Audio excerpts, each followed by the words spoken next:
Hello. For anybody here in the YouTube live link, welcome. You are in the right place for our reading of Jonathan Spector's play, This Much I Know, which will start at 7 o'clock. We are here. Hello.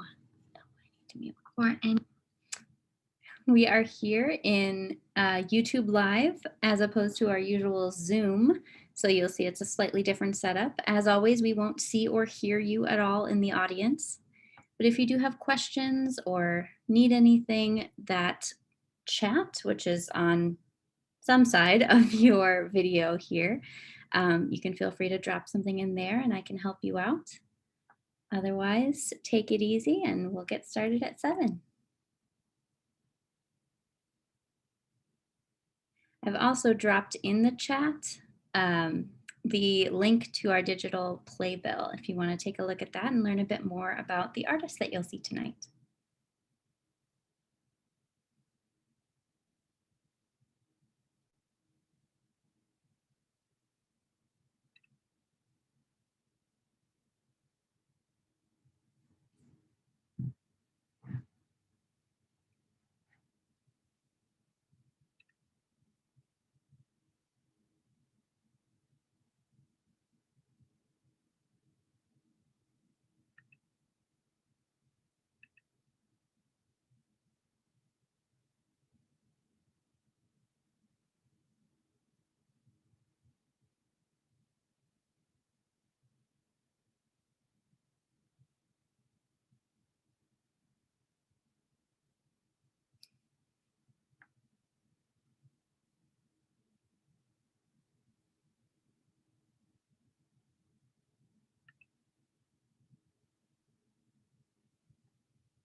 Hello, friends who've joined us here on YouTube Live with the Playwright Center. Welcome. You are in the right place for our reading tonight, which will get started right at 7. So we've got about 22 minutes.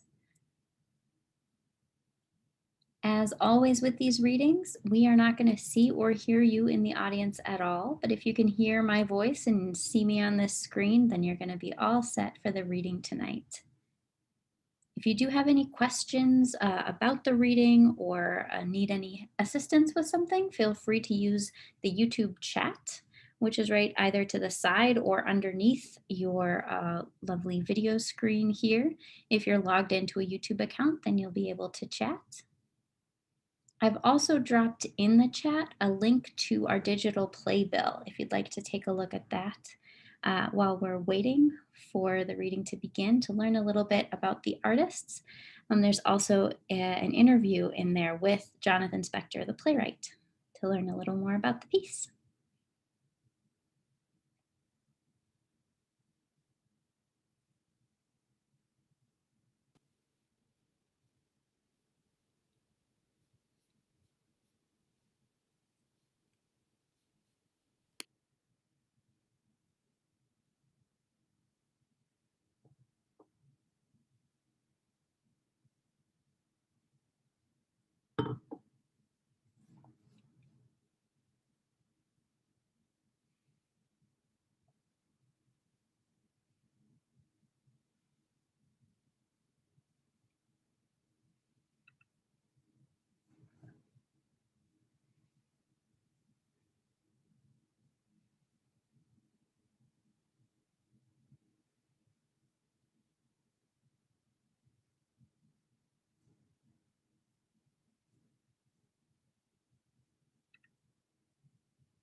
Hello, everyone. Thank you for joining us at the Playwright Center on YouTube Live for tonight's reading of Jonathan Spector's play, This Much I Know.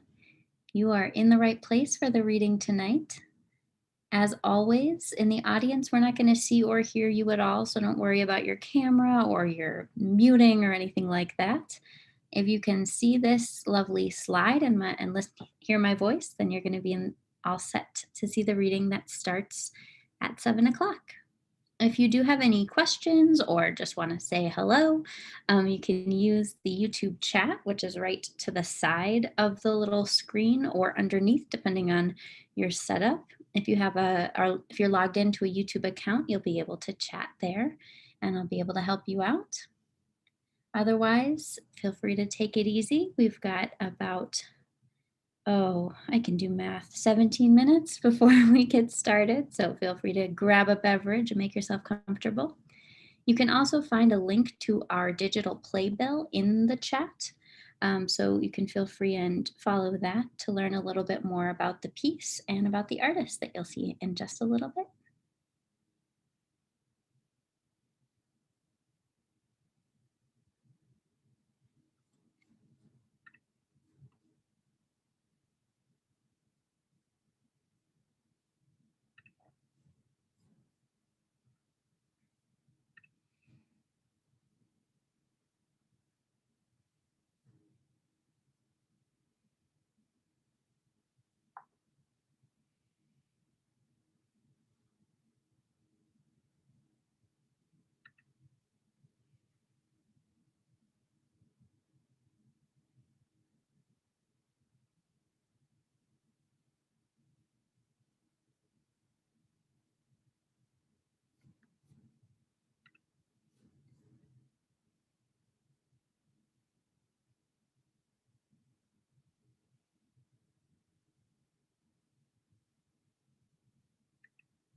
Hi, everyone. Welcome to the Playwright Center.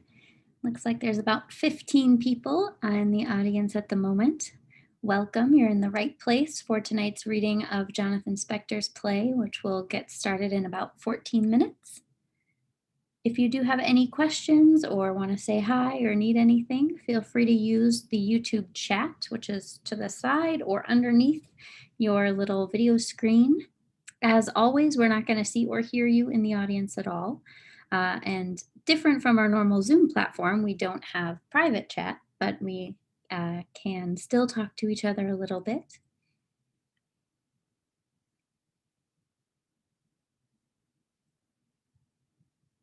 And if you'd like, if you look in that chat, you'll see a link to our digital playbill if you want to learn a little bit more about the artists and the piece that you'll see tonight.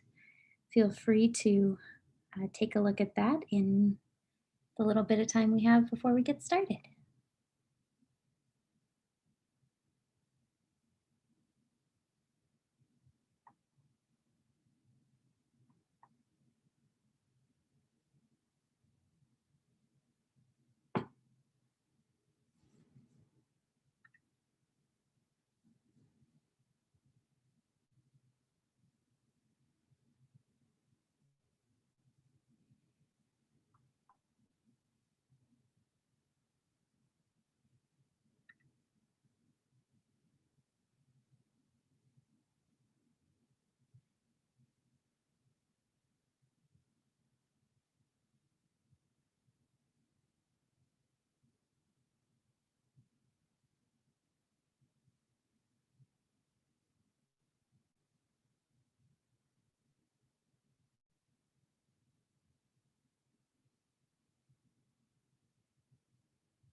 Hi, everyone. Welcome to the Playwright Center. You are here in the right place for our reading tonight of Jonathan Spector's play, which will get started in about 10 minutes, right at 7 o'clock. As you can see, tonight we are in YouTube Live as opposed to our normal Zoom platform. As always, we won't see or hear you at all in the audience. But as long as you can hear my voice, you'll be able to hear the reading just fine. If you have questions or you need any technical assistance or just want to say hello, feel free to use the YouTube chat, which is either to the side or underneath your video box. If you're logged into YouTube, you'll be able to chat there. I've dropped in the chat a link to the digital playbill if you'd like to take a look at that in the 10 minutes we've got before we get started. Please feel free. And otherwise, take it easy and still got a little bit of time before we start. as I fight a losing battle against the glasses glare. There's really nowhere I can put my face that's not glaring in front of my eyes.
Hi, David.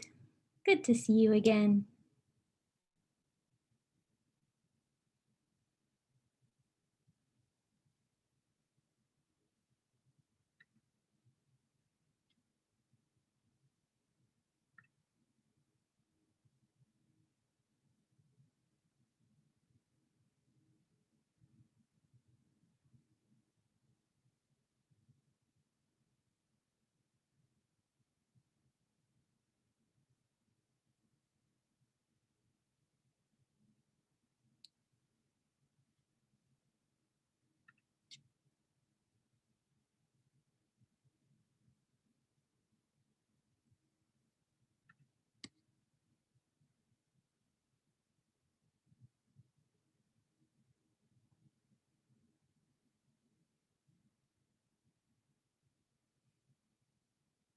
Hi, everybody. Welcome to the Playwright Center.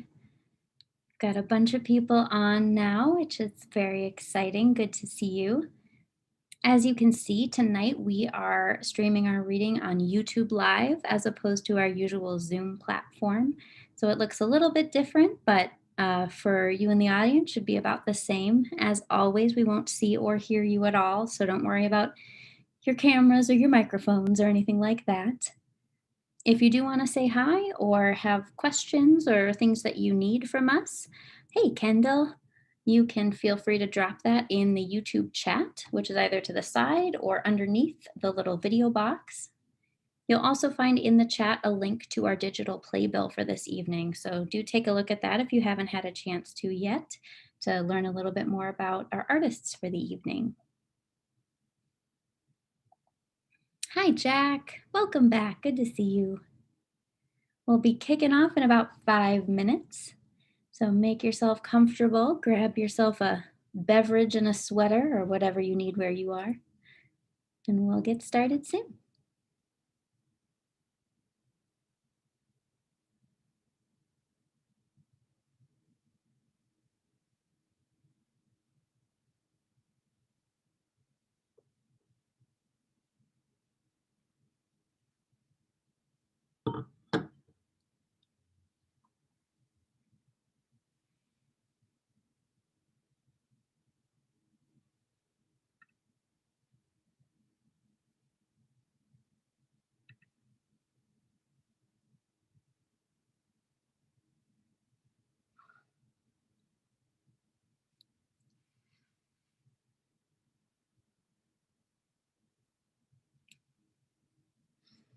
Hello, Margot. Brilliant director.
Hi, Joe. Welcome. And hello, everybody. Oh, goodness, our numbers are going up and up and up. It's so exciting. Welcome to the Playwright Center. We're so glad that you're here for Jonathan Spector's reading tonight of This Much I Know. We'll be getting started in just a couple of minutes. Hey, Joe. Multiple Joes. Hello. As you can see, we are in YouTube Live, which is slightly different than our usual Zoom setup. For you guys in the audience, it should be about the same. As always, we won't see or hear you at all, but if you can hear my voice and see this video screen, then you'll be able to see the reading. If you want to say hello, hi Barb Davis, hi Sarah Rose, or if you have questions or things you need tech-wise, feel free to use that chat in the YouTube, either to the side or to the bottom of your little screen there. If you look, I'll actually drop this in the chat again, is the link to our digital playbill, if you want to take a look at that as we get started. Hi, Julie.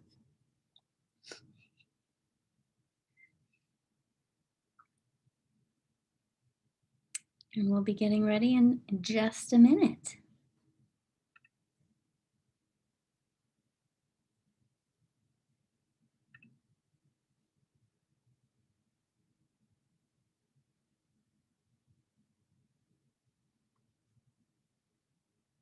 Hi, Jessica.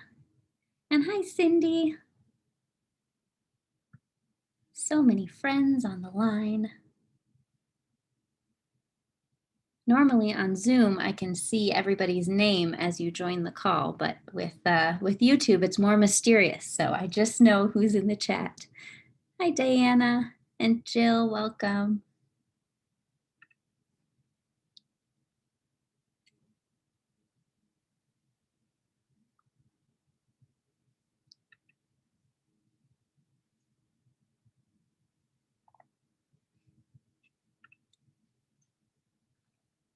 Hi, Katie and Nissan, welcome. What an amazing group of people. Hi, Nancy. Oh goodness, it just started sleeting here in Minneapolis. I don't know if you can hear that, but it's getting very loud. I don't think it's sleeting at my house, Julia, and we only live a few blocks away. And someone is throwing small stones at all of my windows at the same time. I think it's Prince. I'm going to just give it to Prince tonight, as always. Yes. Hello, Jeremy Cohen. Hello, Julia Brown. I am having this odd, for those of you watching on YouTube, where we're like 15 seconds ahead of YouTube. So I'm watching two different screens at the same time and being like, what's happening? But I will just say one more time, hello, welcome to YouTube Live. So good to have you all here. As always, we won't see or hear you at all, but do feel free to use the YouTube chat to say hi and share some love. And if you have questions about tech or anything like that, I'll be monitoring that for you. But I'm going to hop off into the shadows and turn it over to Jeremy. Thanks, Julia. Good evening, everyone. This is normally when we're in the theater when I say, how are you doing tonight? And then everyone, including Barb Davis, says, I'm great. And there's a lot of energy at the beginning, which would be appropriate for this play. My name is Jeremy Cohen. I use he, him pronouns, and I'm the producing artistic director at Playwright Center. And on behalf of our staff and our board and the over 2,300 playwrights that we serve each year, I am so thrilled to welcome you to the third play in our 2020-21 Ruth Easton New Play Series.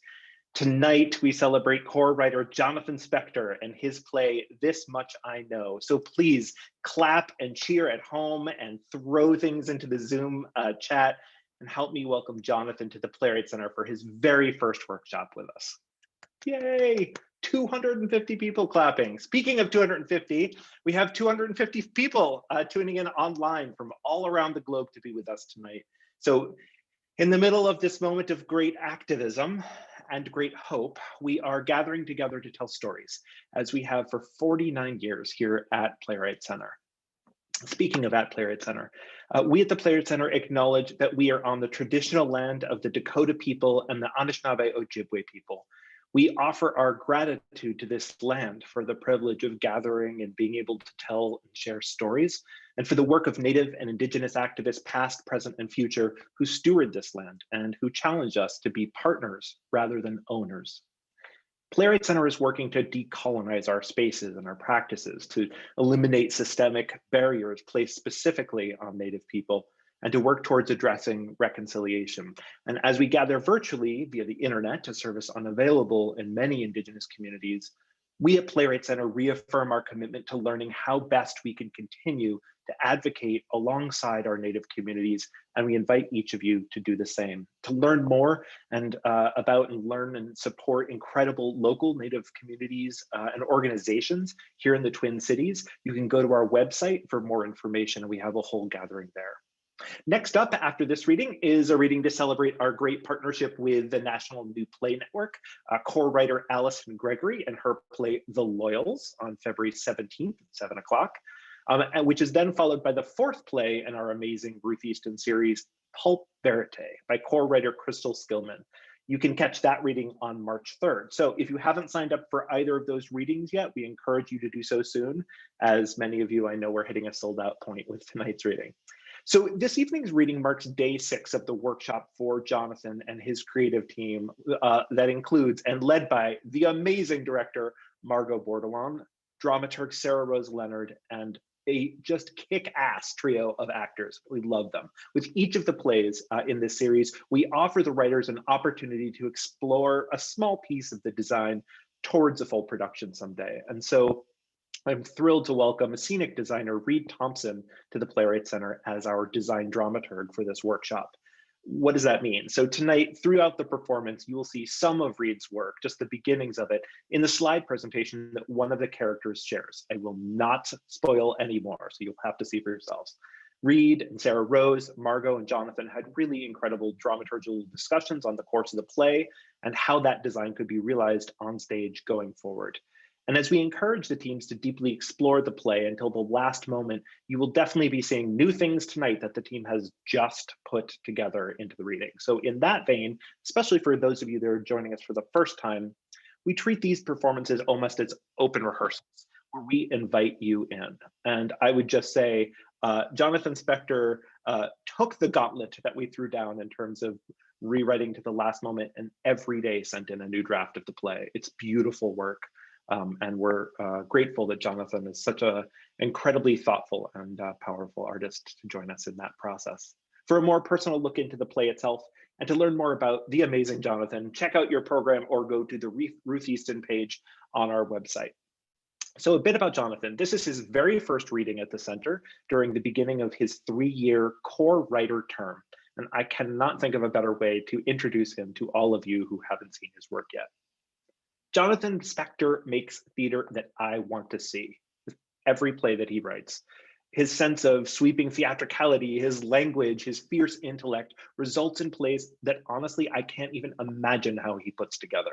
And he does so with a massive heart and a huge love of comedy, which he gets right, which is truly no small feat. And so when I think about this particular play, the first time I read it, I think of writers like Susan Laurie Parks or Tom Stoppard or Jose Rivera, the vision that is so clear, and with a love of the audience finding their own way down the path to a powerful insight that each of his stories offers. And while he's experiencing great success around the US and UK, another thing that I love about Jonathan, which I think we feel more than ever now, and also is where I met him, is his connection and commitment to the Bay Area theater community. There is such a unique adventuresome spirit to the writers and theaters out there. Every time I go out to the Bay Area to work, I am blown away by the way that theater artists there continue to push boundaries. Jonathan and his work very much reflect and exemplify the essence of that community. So we're really grateful to have him with us as part of the Playwright Center family. 2020 has caused us to change so much of how we are serving playwrights here, and some things, of course, remain an urgent priority in 2021. One of the ways we live into our value of accessibility is ensuring that all of our readings right now are free and open to the public. We started doing online programming last March, and since that time, we have created over 350 new jobs for playwrights and theater artists. Many of you have written in to ask how you can help us at this time. So to support the center, we hope you'll consider a tax-deductible contribution. I think Julia is going to be able to put a link in the YouTube chat window, or you can find it on our site. Gifts of any size make a huge impact, and we thank you for considering helping support playwrights and their colleagues move stories forward. And even though we're not inviting your written notes on the play in the chat in this format, we would love to share your applause and good energy with Jonathan and the team. So at the end of the reading, when you'll get to see everyone, please feel free to send your clapping and cheering to them in the chat. All right, here we go. Tonight's performance runs in 2 acts with 1 5-minute intermission. Thank you again for being with us. Please help me welcome the amazing Jonathan Spector and This Much I Know. Have fun.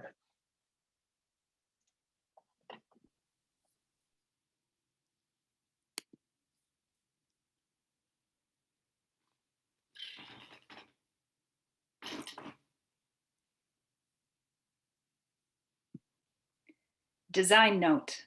Scenes either bleed into one another or interrupt each other. No transitions.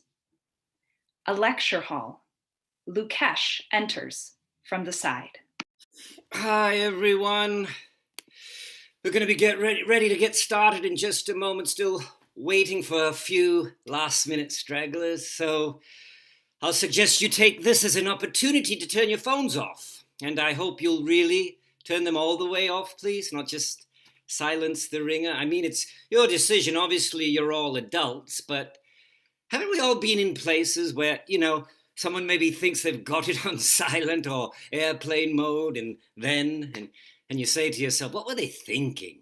As in, when the person was standing there telling them to turn it off, and they just made the decision to not. And actually, is there anybody here tonight who, after me making this request, still decided to ignore it? If that's you, raise your hand. Or don't. I'm not trying to shame you. I'm honestly just curious. Because I always wonder, what made you make that decision? I mean, perhaps you're awaiting a call about your grandmother who's gravely ill and undergoing surgery, and fine. But if not, now I'm sure if you had the courage to raise your hand and I were to call on you, you could come up with a reason. But would that really be the reason? Or was it more that some part of you had already decided, no, thank you, I'm not going to do that today? Because that's the strange thing, right? Much of the time we decide to do something and then we come up with a reason. As in, can you remember making the decision to come here today?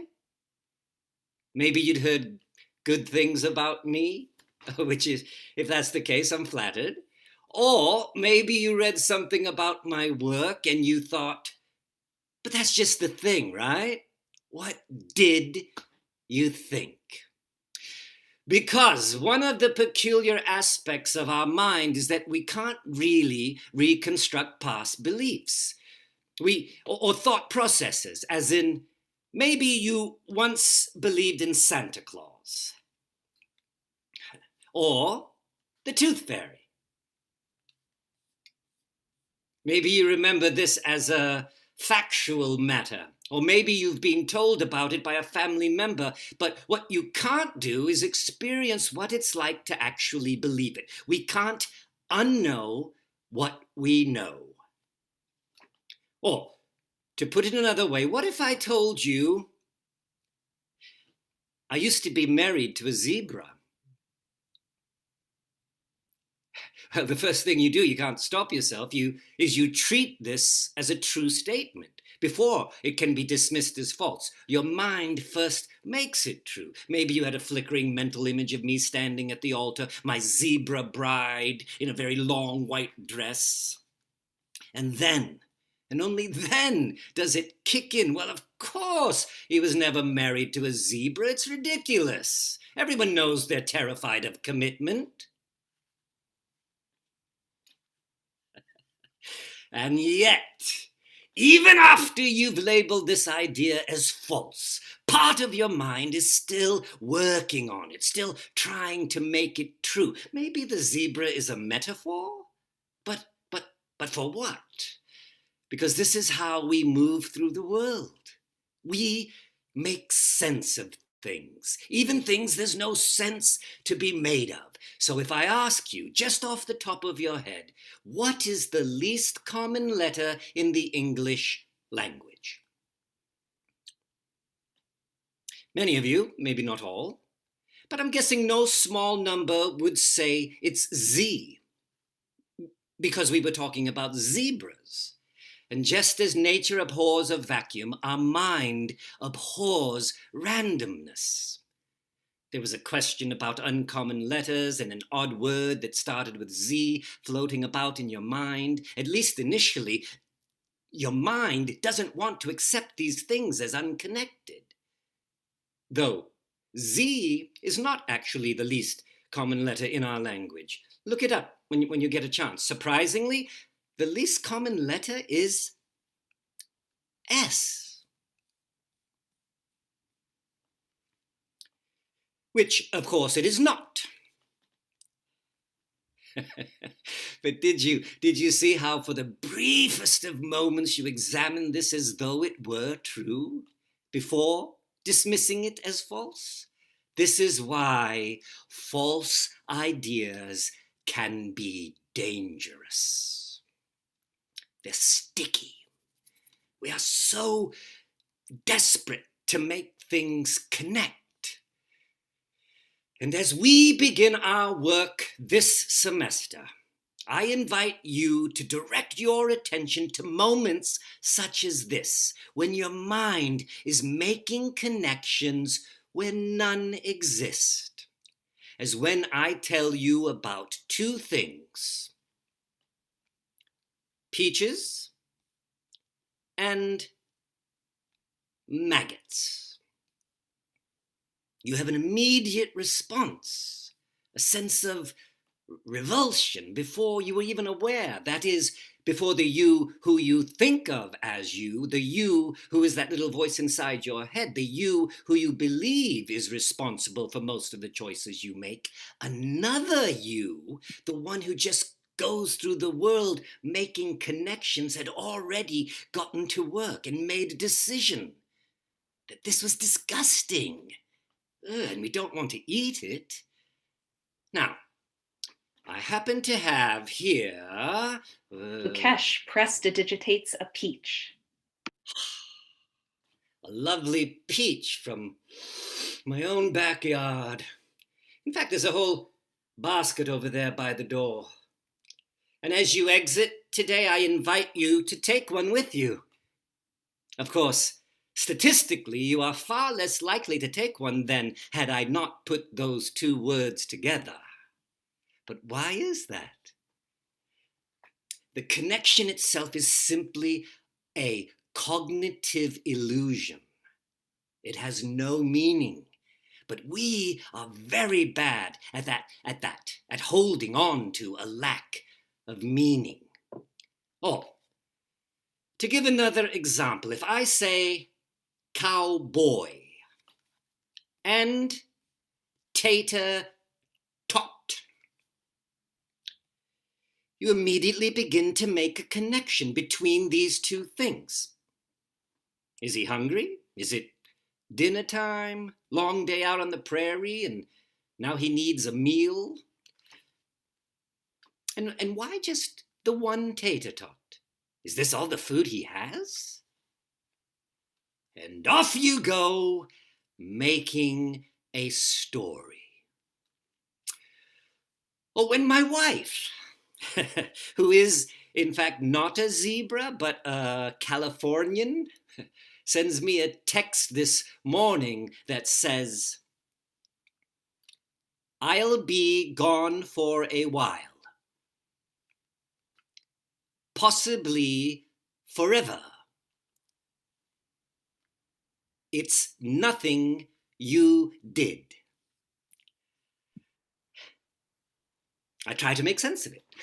I treat it initially as a true statement. My mind makes the connection between what is written on the phone and Natalia's voice. I'll be gone for a while. Possibly forever. It's nothing you did. But how can it be true? How can she be gone and it be nothing I did? So now my rational brain is working hard. I'm treating it as a conditional proposition. So if she is gone and it's nothing I did, then it also must be true that something I didn't do would have made her stay. But this is just the me that is the little voice inside my head, whereas the other me has already launched itself through my memories, scouring them, and is replaying the last conversation we had. She's a writer and was talking to me about her novel. Natalia appears in a separate light. It's not a novel. Her memoir. It's not a memoir, God. It was always difficult to know on what she was working, as she was equal parts secretive and vague. It's like, okay, an imagined family history, 100% factual, but totally made up. You see? Best as I could tell, it was the story of her grandmother, the one she was named for. And she was saying, She was one of those people who was meant to be a happy person, but never had the chance to be one. actually, nothing that occurs in our lives can really affect our happiness one way or the other in the long run. What? No, I don't mean clinical depression. I'm talking about circumstances, choices. How can you think that? Well, it's actually been studied quite extensively. No, that's bullshit. I'm afraid it's not. Okay, then what about like murderers in jail for the rest of their lives, or like you get gangrene on a camping trip and end up losing a leg? I think yes, mostly, given time. I mean, we would think, right? We project that someone, they have a leg amputated, they will just be suffering and miserable for the rest of their life. But actually, the data is very consistent over time. For sure, when it's new, when it's a change, when it's what you're thinking about all the time, yes, it makes you unhappy. But 2 years later, 5 years later, it's simply not what you think about all the time. And you're basically just as happy as you were before. What if you loved skiing? Then yes. Yeah. Okay. During ski season, if your friends, if everyone you know is saying, hey, we're all going skiing, it's going to be great fun, such a bummer, you can't come too, of course, that's going to make you unhappy in the moment. This is what, people answering a survey? They're probably just lying to themselves. Maybe, but think of it this way. How happy is your mother? My mother.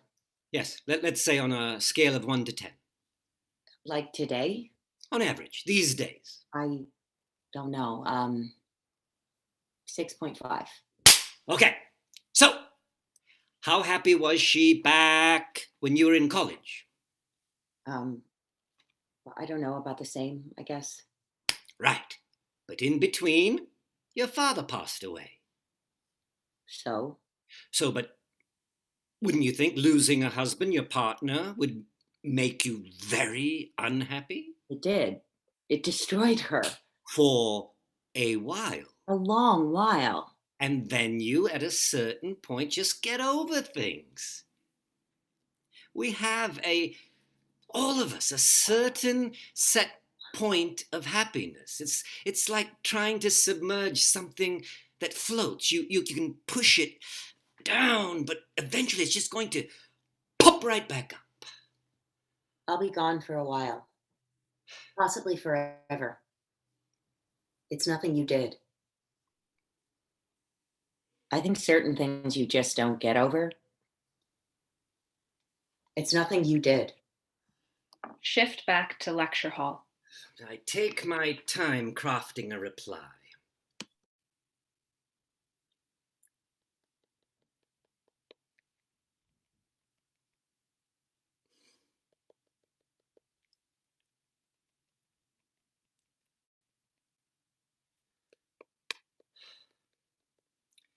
Sometimes I've typed before I knew what I was going to say.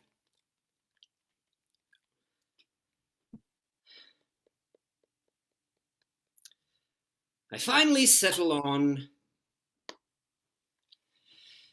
It strikes me as important to allow for the possibility of it having been a joke, whether she meant it that way at the time or not. If she changes her mind, it can be a narrative on which we agree. Elsewhere, we see Natalia receiving the text. Though I do have some concern it may be perceived as flippant. Shift. Natalia is now revealed to be sitting next to a Russian businessman on a train. I'm sorry, do you need to respond to that? Oh, no, I'm fine.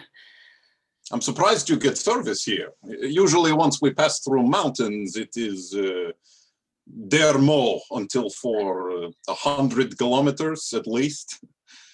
You are paying for roaming international? I'm not sure. I didn't ask for it. No. Used to be you want, you must tell them. You turn it on, you pay more. Now it's, of course, they much smarter. You have to opt out, which no one does. You are coming from Moscow? Yes. You are a student? No, I'm a writer, but I have family there, so, or had. You are Russian? You don't look so Russian. My grandmother was. Ah. But she had to leave.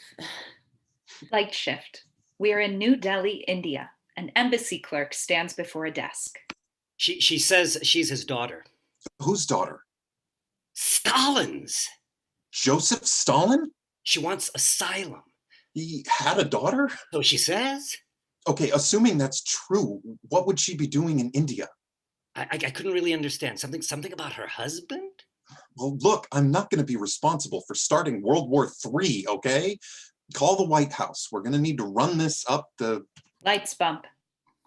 Svetlana Stalina, on behalf of President Lyndon Johnson, I am honored to welcome you to the United States of America. This is New Delhi.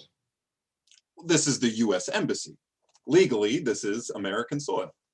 Well then, I am happy to be welcomed to your soil. Also, my family name is no longer Stalina. Please, I prefer Alleluyeva, my mother's name. Well then, Svetlana Alleluyeva. We'll be putting you on a plane tonight to Switzerland. And I can't make any promises. There's a lot of politics involved. As there has been my whole life. But if you're certain, I will do my best to make sure you can stay permanently in the United States, even become a citizen. Oh, but please, I am a traditionalist. Before marriage, it should be love. If I love this country and it loves me, then the marriage it will be settled. Of course. After 4 marriages, one learns caution. And if there's anything we can do to make you more comfortable? There is one thing, if you can manage. I am supposed to be tomorrow on a flight back to Moscow. At the airport, my children will be waiting. I would like to deliver them a message. No promises, but we'll do the best we can. What should it say? Just tell them I'll be gone for a while, possibly forever. It's nothing you did. Shift. We are in Lukesh's office. I really appreciate everything you've done for me, putting my name in for the fellowship and You earned it. That was your work. You seem very frazzled today, Harold. Can I make you some tea? Sure, yeah, thank you. Caffeine or no caffeine? I think caffeine. I haven't slept in 48 hours. Ah, well, in that case, I am going to, as your advisor, I am going to advise strongly no caffeine. Okay. Yeah. Thank you. Now, Can you tell me? You can tell me. How can I help you? I was hoping you would be willing to if I could switch, if you would be the primary reader on my thesis, since you're already on my committee. I mean,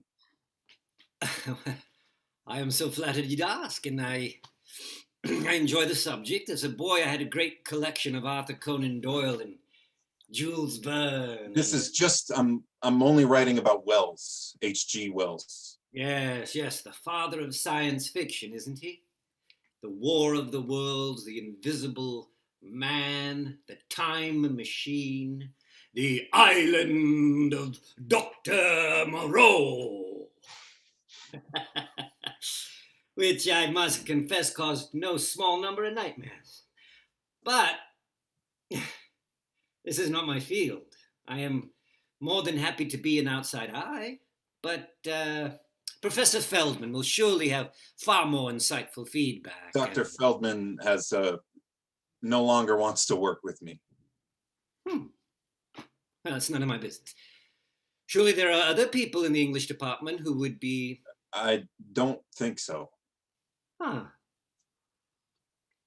You haven't seen anything or read anything about me online or... No, I'm sorry. I've been a bit preoccupied with some personal matters. Forgive me.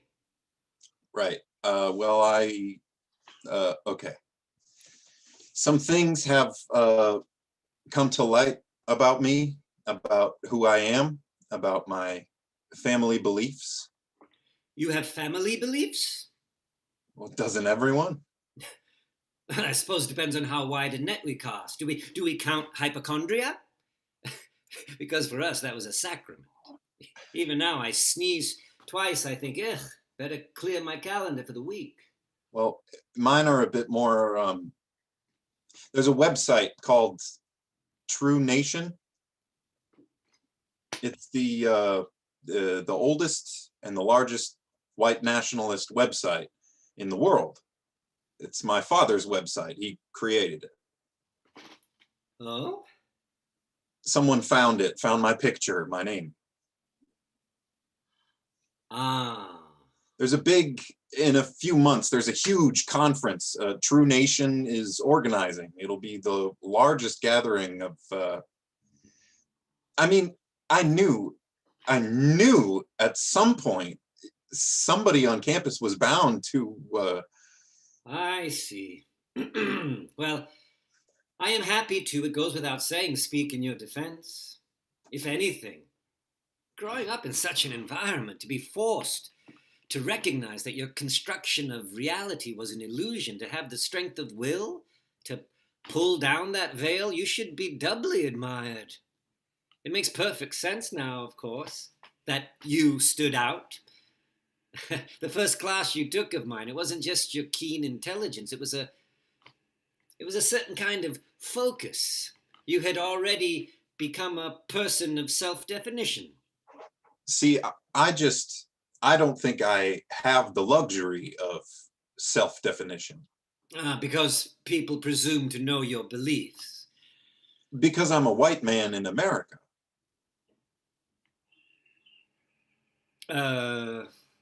I haven't had the veil pulled down. I was raised to see the world with no veil, to see it as it really is. I'm sorry. So you are a neo-Nazi? That's not a term I would associate with. Okay. What does it even mean to say that? It would be like saying you're a member of the Whig Party. Yes, quite. Also, I don't condone violence of any kind. But I'm trying to understand. You took class after class with me. You assisted on some of my research. And I have learned so much. But I am, you are aware of this, not a white person, nor an American. Yeah, no. And this was not a problem to learn from someone such as me? It's, okay. this may be hard for you to understand. There's actually a lot of diversity in the white nationalist community. Is there? And the branch I was raised in, we were more cosmopolitan. Ah. Like, I was always taught any individual person could be brilliant or talented or exceptional, or whereas these were more questions about statistics and genetics and how best to structure societies for the mutual benefit of everyone. And it's more. Lights shift to a life-size portrait of Harold's father. It speaks. White people in this country and in all European countries, Australia, Canada, are facing a form of genocide through assimilation. And speaking of which, we got a special treat for you, calling in from the front lines of the war, my favorite person in the whole entire world, the cream of the crop of this rising generation, my boy Harold. How you doing, son? Doing all right. All quiet on the Western Front. They ain't kick you out once they find out you like Shakespeare? Not yet. They still like Shakespeare here. They just want to complicate it. That's always the first step. Because the stone cold truth is, Western civilization itself has come under such attack, as though any positive norm of civilized behavior that can be traced in any way to white people is now denounced as a form of white supremacy. And we must reclaim it as a source of pride. The portrait rotates and is revealed to be Joseph Stalin. Our name is not a family name. Stalin is an idea. It is the idea of our country. You understand? 12-year-old Svetlana appears. Yes, Popachka, I understand. This is why, my little bird, we never speak of our family to others. Yes, Popachka. And am I correct that you received a $1.5 million advance for this book about your family that you wrote in a matter of weeks? The scene shifts around adult Svetlana giving a press conference. Camera flashes pop. Oh, no, that is not correct. I wrote this chronicle of my family several years before, but I never imagined it would be. We have an expression in the Soviet Union, do you know this? Writing for the drawer. It is so you can say the things that you never could say. And by defecting, are you trying to demonstrate that you disapproved of your father's regime, his choice? Of course, I disapprove many things, but I think that many other people who are still in our Central Committee and Politburo should be responsible for the same things for which he alone was accused. And if I feel somewhat responsible for those horrible things, killing people, injustice, I feel that the responsibility for this was and is the party, the regime, and the ideology as a whole. About my father. In the Soviet Union, the people had one kind of ignorance. He was a hero, a perfection. In your country, you had a different kind of ignorance. He was only a monster. I think the less you know, the more certain you are. I know too much to enjoy the luxury of confidence. Would you say that it was an extremely difficult decision to defect? All I can say all my life, my biggest choices I make by instinct, and then it is, I admit, a bit of a thrill to, what is your expression? Let the chips fall where they will. My favorite Dostoevsky has always been The Gambler. Of course, the truth is, now it feels less like something I did than it does like something that happened to me. And where are your children? Are they with you? Will we meet them as well? Shift. We are back in the lecture hall. So, let me show you an example of what I mean. If you look at this picture, you know instantly that this baby is happy, just as much that you know it is a baby. You did not need to analyze the facial expression to come to this conclusion. It was simply something you knew. In fact, knowledge came to you so complete that it feels less like something you did and more like something that was done to you. Now, to give a counterexample, 36 times 9. Try to work this out in your head.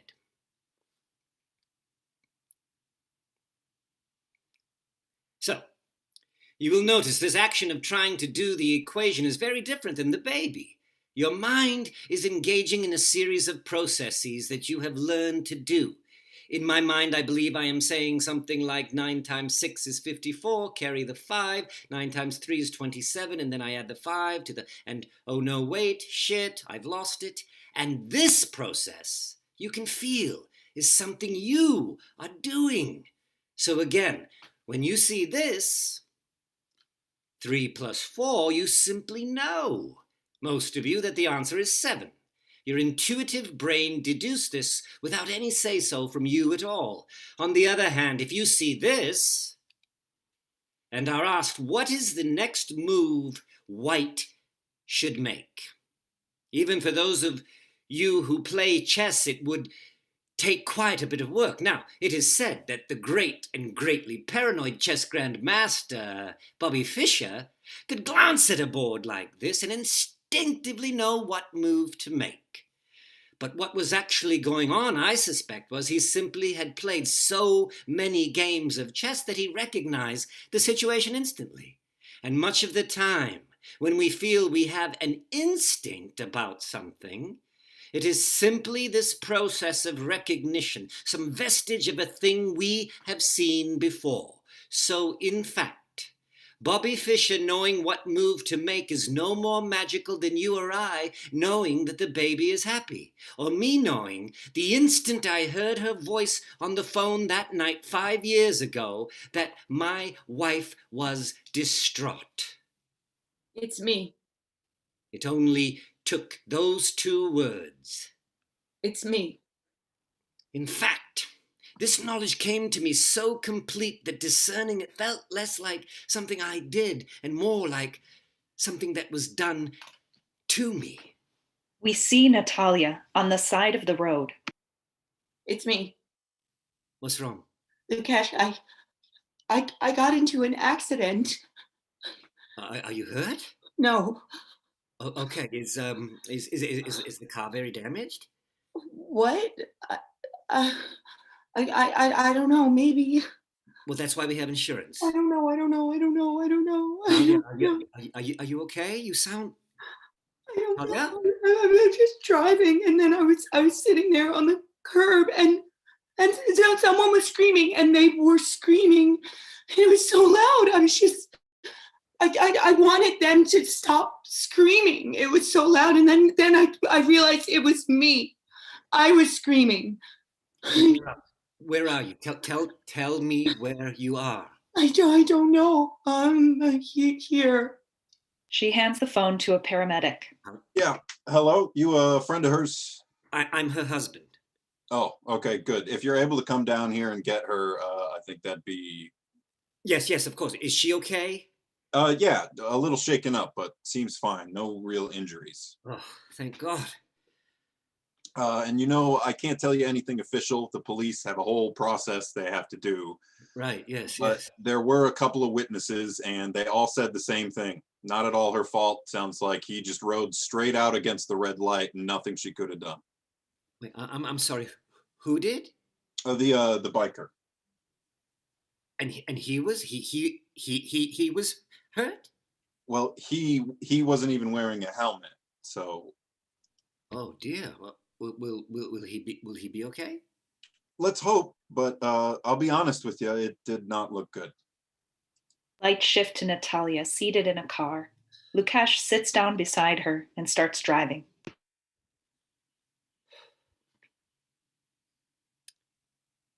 Are you hungry? No. Tired? Maybe. The policeman, he said the witness statements were consistent. Nothing you could have done. Nothing anyone could have done. You did nothing wrong.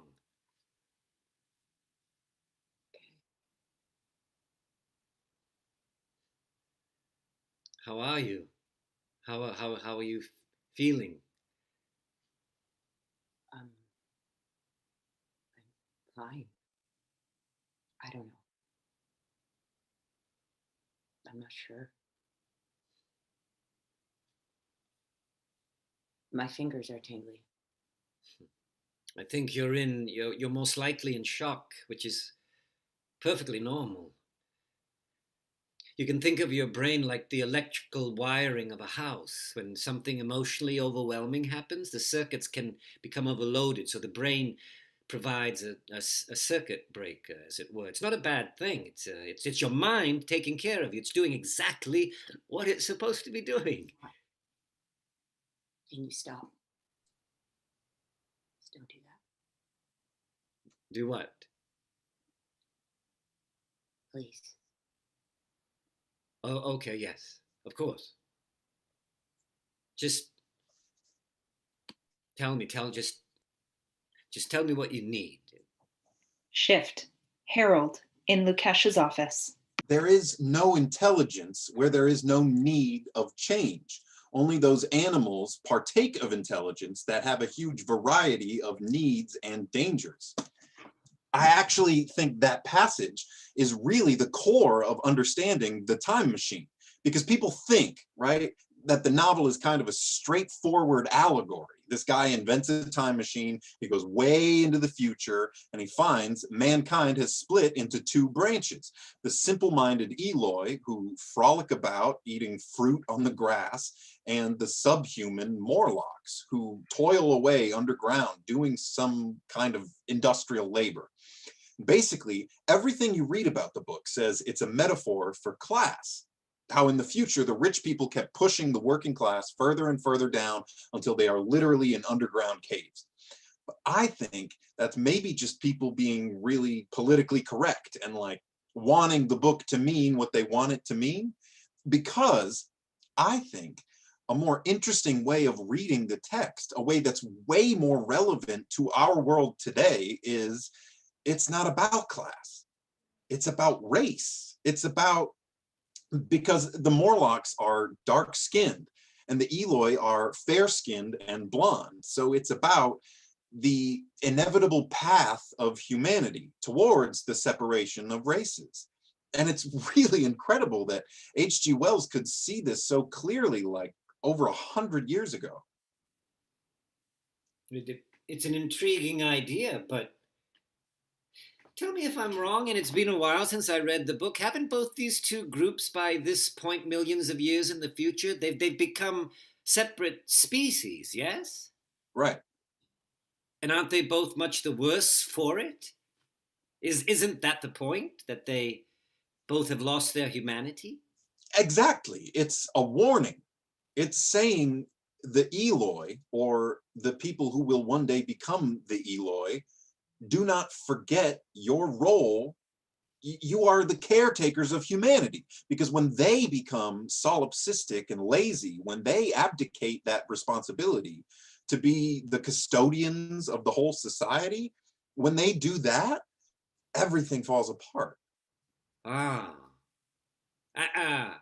And would you say that I, for instance, am the kind of person who is in particular need of this caretaking? No, no, sorry. So I'm not saying that. I'm just saying, like, I think this is what the book is saying.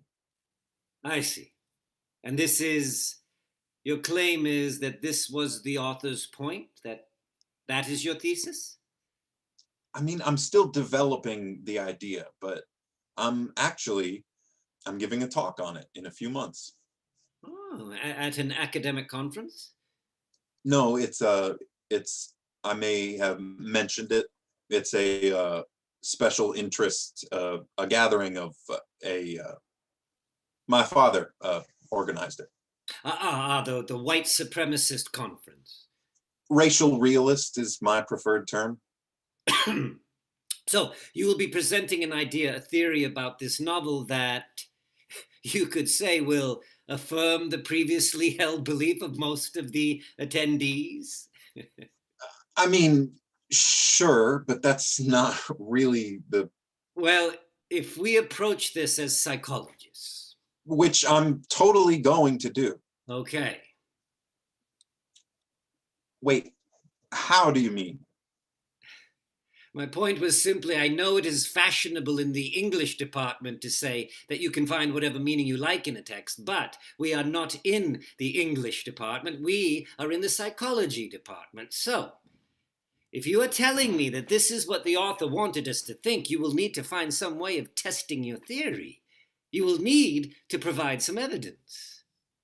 What kind of evidence? Well, tell me this. Does anything that you say you have found in your analysis or research conflict with what you already believe about the world? No, I mean, that's the point. So it's possible, do you think that you yourself could be susceptible here to confirmation bias? That you are seeing only what you expect to see? Look, I'm not going to say it's not possible, but... Okay, Harold, here is what I say.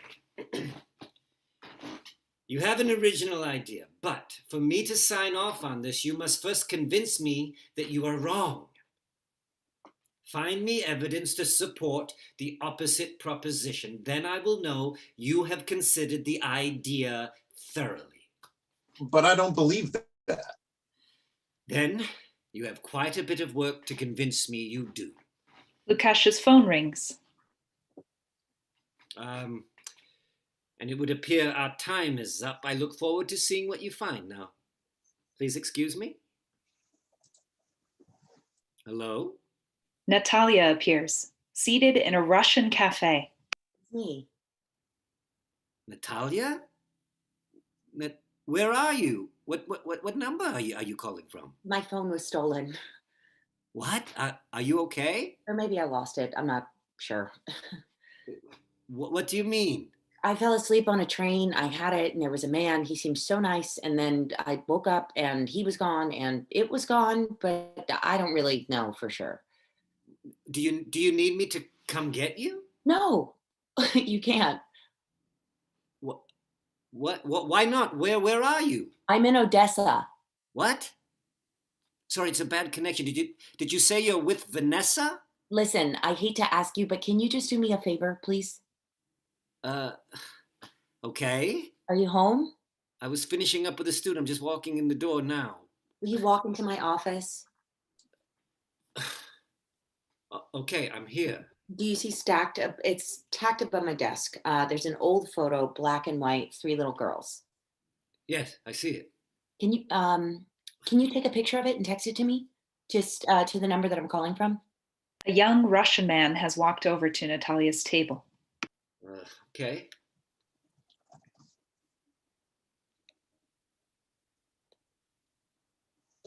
It's sent. It's sent. It's sent. But now can we, Natalia? Can we just? Yes. No, I'm sorry. I think a little explanation is perhaps. I'm sorry. I actually have to go. But thank you for doing that. I'll call you. I'll call you another time. Okay. Shift. Nikolai sits across from Natalia in the cafe. Hi. Sorry about that. Thanks so much for meeting me. You're Nikolai. Duh. And you speak English. A little bit. Well, I'm sorry. My Russian is okay. I hear better than speak. Okay, great. I'll try, and I'll just try and go slow. I spoke to your mother on the phone a few weeks ago. I'm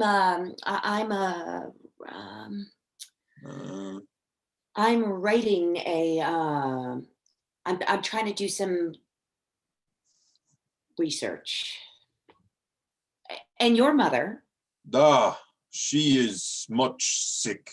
Oh, I'm so sorry to hear that. Thank you. It's okay. Go. Go. Okay, I'm trying to find some information about my grandmother and your grandmother and my grandmother. They went to school together. They were friends. Here, I have a picture. Ah, yes. Yes, I know this one. Oh, great. This one is Natalia, your grandmother, who you named for, yes? And this one is my babushka. May the earth be soft for her. And this one is Svetlana. Natalia steps into the photo and becomes teenage Svetlana. Ew, he is so disgusting, Natalia. How can you like him? Lukesh enters as Natalia's teenage grandmother. I don't know, Svetlana. I think he's charming. He always holds the door for me. That's just so he can look at your butt. No, it's not. Take it back. In math yesterday, I saw him pick his nose and eat his own booger. Right in front of you? Not just me, teacher saw too. She glared at him. Natalia's in love with the booger eater. I'm not. Or two. Fine, then who do you like? I know who Svetlana likes. No, you don't. Pieter from grade 7. How do you know? She always follows him around at lunchtime, but he never asks her to sit with him. I don't think he even knows I exist. Oh, everyone knows who you are. Anyway, all you need to do is tell your father you like him. I'm sure he'll be sitting next to you at lunch till the end of the year. Tata. Well, you're the one who said you order him around, that he likes it, that he does whatever you say. Oh, you do? He likes me to give him orders. He says, Why are you asking, little bird? Give me an order and I will see to it right away. I want to go to the big dacha on Saturday. I will see to it right away. I want to go to the movies tomorrow. I obey. Take me to the theater, Papa. I am but your humble servant. We are back in the press conference. So you had quite a bit of influence over your father. No, this was just a game. A childish game we played. Before the darkness came. But it's fair to say you had a happy childhood? Well, when I was 6, my mother shot herself in the heart, so.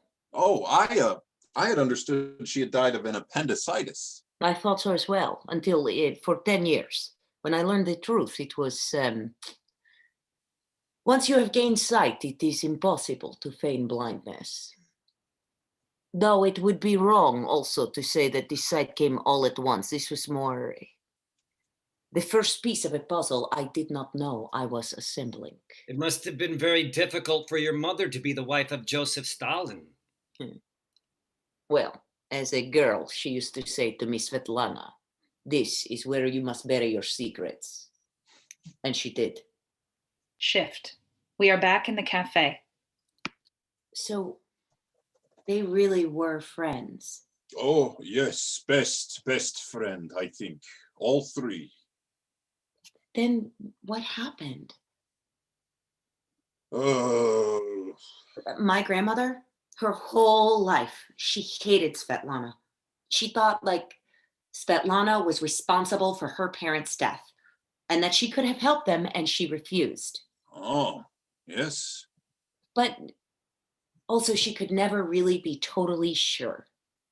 And I actually think the not knowing, that is what made it so miserable. The parents, they die in purge? Yes. Yeah, I think so. Ah, well, like so many. Did you lose family in the? Well, my babushka, her parent, they arrested too, but then they release. Oh, was that common? No, this thanks Svetlana. She make happen. Really? I believe, yes. But so why did she help your family and not mine? This is all of it I know. I am so sorry. My mother, her head is full of clouds. What she say is not constant, not same, yes? Yes. No, thank you for the time and Oh, but you could speak my uncle, or I don't know how you say, not uncle, uncle. great uncle. Yes. He live in North Sea coast, so not so easy get to, but he loves Americans. You bring the drink, he will talk. You have a, Sure. I call, I tell him you coming. That's great. Thank you. You go anytime. He in chair always. Is no much chance, I think, you find it. In Purge was 500,000. Is like you're trying to find one puzzle piece in giant world puzzle. Need too much lucky. Shift. Svetlana appears at the press conference. The second puzzle piece. I walk one day into my father's office. I heard him on the telephone saying, So, it's a car accident. he wasn't asking a question, he was declaring. A decision had been made. A car accident. Good. And the next day, everyone heard about it, the accident. I feel foolish to say it now, but I had no idea that my father had such power and wielded it so casually. I didn't know what to do. I locked myself in my room for days. I would only open the door to accept food. The portrait rotates 90 degrees to look like a door. Svetlana is on one side of it. She opens the door a crack and Lukesh hands her a plate of food. Thank you. Of course. She closes the door. They talk on either side of it. Svetlana becomes Natalia. And if there's anything specific you want, I am taking requests. Honestly, nothing is appealing right now. Ah, perfect. Nothing is an old specialty of mine. How would you like it? Baked nothing? Fried nothing? Perhaps a nothing curry? Surprise me. All right then. Sous vide nothing it is, and then I'll finish it off on the grill. Sounds good. So I'm wondering if it might not be a bad idea to speak to someone? Who? Professionally, I mean. I spoke to a colleague. He recommended someone, a specialist. There are people who specialize in this? There are people who specialize in trauma. I don't know. Well, how about, would it be okay if I could make you an appointment and then it will be there and you can decide to go or not? I don't want to make an appointment if I'm not going to go. Well, but this way you'll have it. And if you don't want to, you can always just opt out. Would I do it over the phone? I will ask. I don't think I can get in a car. I understand. And I do feel like it is worth saying that the mind is not built to recognize the category of things we have done but are in no way responsible for. Your feeling of responsibility is a kind of cognitive illusion. It's not real. No, that's you rationalizing that. What's real is I was driving. I was there. And if I hadn't been there, in that exact moment. If I'd left 2 minutes earlier, if I hadn't forgotten my phone and ran back inside to get it. Oh, well, of course that's true. Well, of course that's true in a sense, but Sorry. I'm tired. I think I need to take a nap. okay. I love you.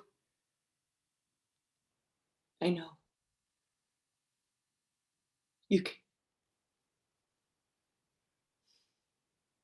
You can make the appointment. Okay. Yes? I just don't know why I didn't leave 5 minutes earlier. I just keep going back to that. Lukesh, back in the lecture hall. What is it above all else that makes us human? I looked at the clock. I was like, you should leave. Some say it is our ability to travel through time, by which I do not mean this. A machine, as first envisioned by the great H.G. Wells, which propels us forward through the centuries. No, the machine I am speaking of is a much more miraculous one. It is the machine that allows us to project ourselves into possible futures and imagine counterfactual outcomes. So we can say, if I am choosing between going out to a party tonight and staying in to study for a test, I can imagine that tomorrow, after a night of partying, and perhaps if I am lucky, even some romance, sitting down, hungover, foggy, attempting to write an essay in response to a book I did not finish reading. And then I can say, this seems like a future I would like to avoid. Harold appears on the phone. No, Dad, I'm not partying. I'm just going to classes, doing my work. It's fine if you're having a little fun. Lord knows I could drink a beer or 7 at your age, just so long as you keep your eye on the ball. Yeah, Dad. Yeah, I am. Only asking 'cause you know what people have been saying. They're saying you're not posting on the message boards anymore. You ain't been on the radio show in a while. Oh, I've been really slammed with schoolwork. I've got 3 papers due, so. People are saying they're getting to you there. Infected you with some Jewy, multi-culty bullshit. But I tell them, if anybody need to be worried about having their world turned upside down, it's those pointy-headed professors. Just wait till they hear Harold. That boy can talk the stripes off a zebra, am I right? Uh-huh. Is it a girl? A girl keeping you so busy? Good for you. What's her name? No, Dad, it's just, I told you, I'm working hard. Right. And that's how the men in our family are. We can't help that the ladies love us. Ugh, when I was your age, I had to beat them off with a stick. Couldn't even tell you how many. Let's see. 1, 2, 3, 4, 5. Yes, 4 husbands, 5 loves. To understand how I got here, I must begin with number 1, Alexei. He was a filmmaker. He knew about art. He brought me books that were not allowed. Hemingway is the best American writer. Some say he is the first American writer. I say he is the second after Twain. He is their Tolstoy. I would say he is more their Turgenev. They are not ready for a Tolstoy. But Alexei was 20 years older, and he was a Jew. So it probably was only a matter of time before. Alexei Yakovlevich Kepler, you will be coming with us. What? Where? To Lubyanka. No. What have I done? My second love, Grigori, though perhaps love is a bit much. Also a friend, my brother. He was sweet. I was lonely. So we were to be married. He was also a Jew, to which my father said at first, The Zionists put him over on you. "No, Papachka, he loves me." To hell with you.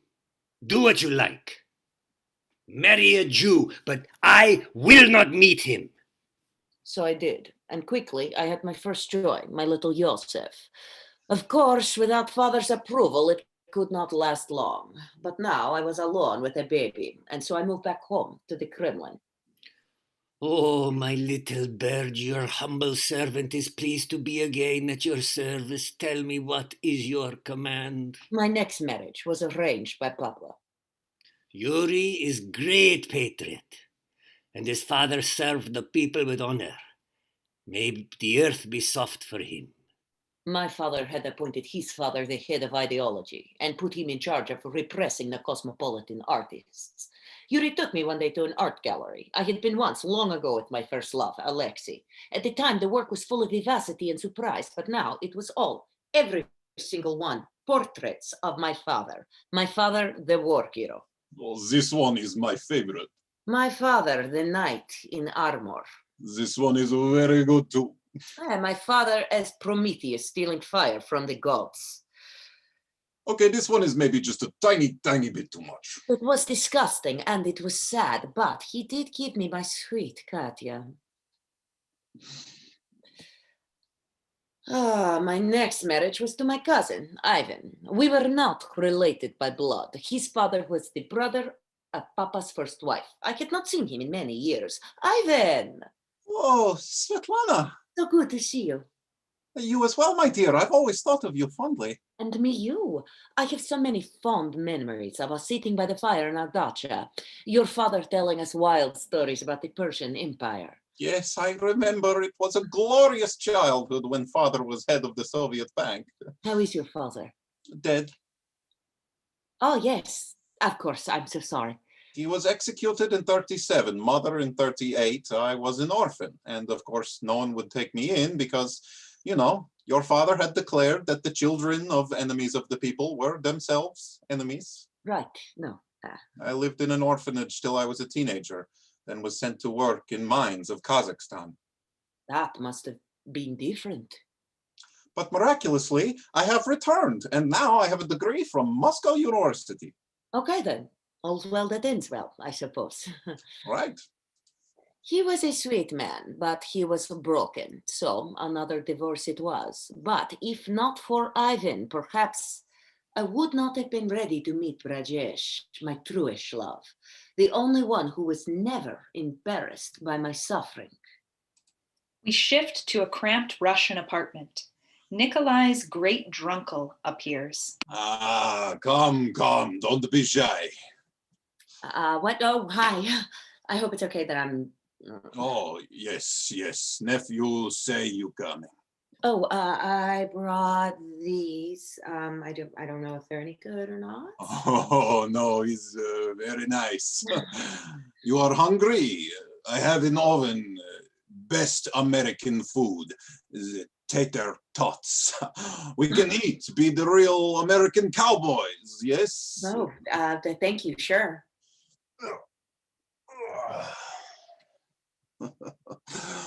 All right.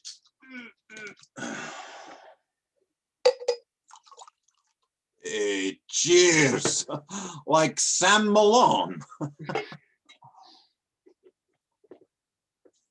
Okay, so nephew tells me what you want now. I can help little, maybe. That'd be great.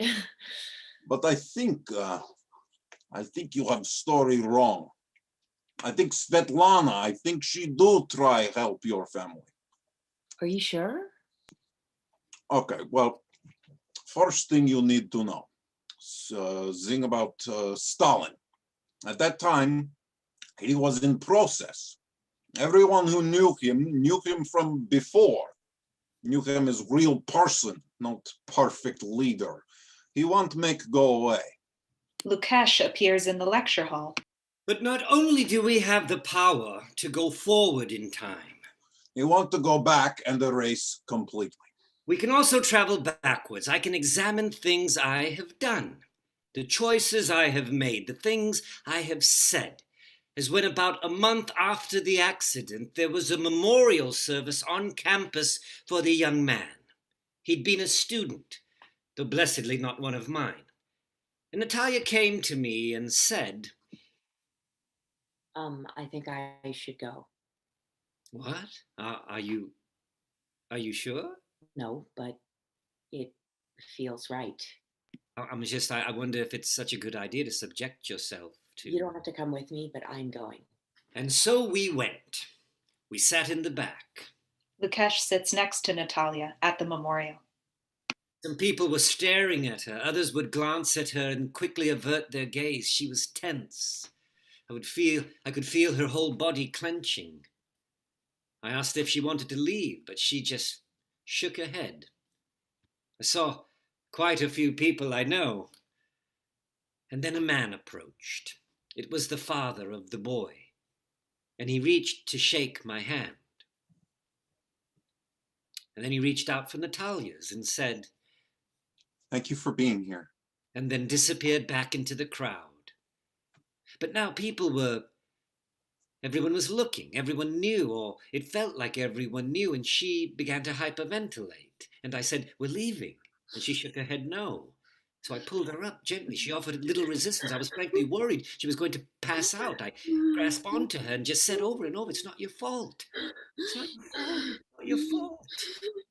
Lukesh is back in the lecture hall. Now, when I go back to my memory of that time, I remember the memorial service as something of a turning point. Things seemed to gradually but steadily improve. There were still difficult days when she would not get out of bed, but they became fewer and farther between, and soon they were gone entirely. We spoke of the accident less and less. The therapy was working, I assumed. She was making progress. Then she began to work on her new novel, or her whatever it was, and it seemed that the Natalia I once knew had returned to me. We settled into a routine. She worked and I worked, and we had a dinner and we would talk. And if at first I noticed a change, that some intimacy had been lost, it soon just became life. And really, if you asked me how the last year or two had been, I would have said uneventful, something of a blur. But this is how the memory works, of course. We are not good with sameness, with repetition. So, for example, if I ask you just off the top of your head, what is the first memory that pops to your mind when you think of your freshman year in high school? Got it? Okay.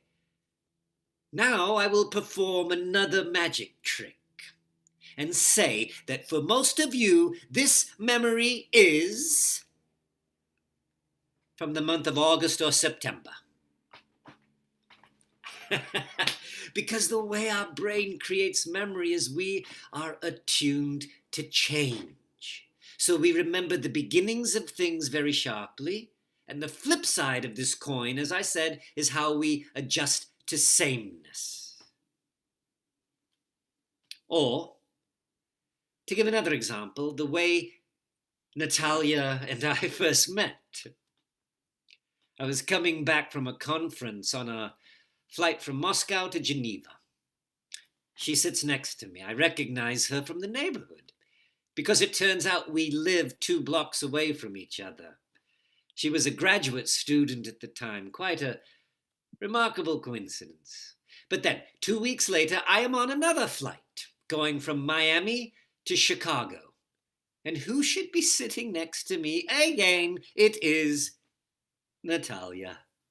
Now, this is the interesting thing. The second time I meet her, I am less surprised.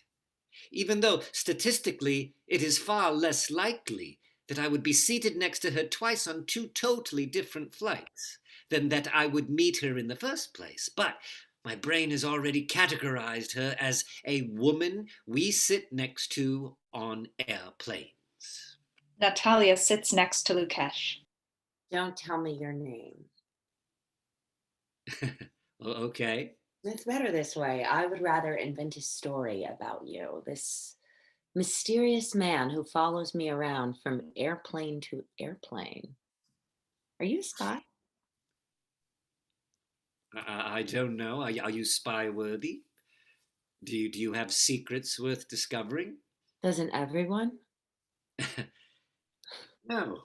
No, I think most people, if you can pull back the veil, most people's secrets are all the same. Shame and guilt and fear. Those aren't secrets. Then why do people hide them? Those aren't stories. Okay. Well then, tell me your worst secret, and we will see. You first.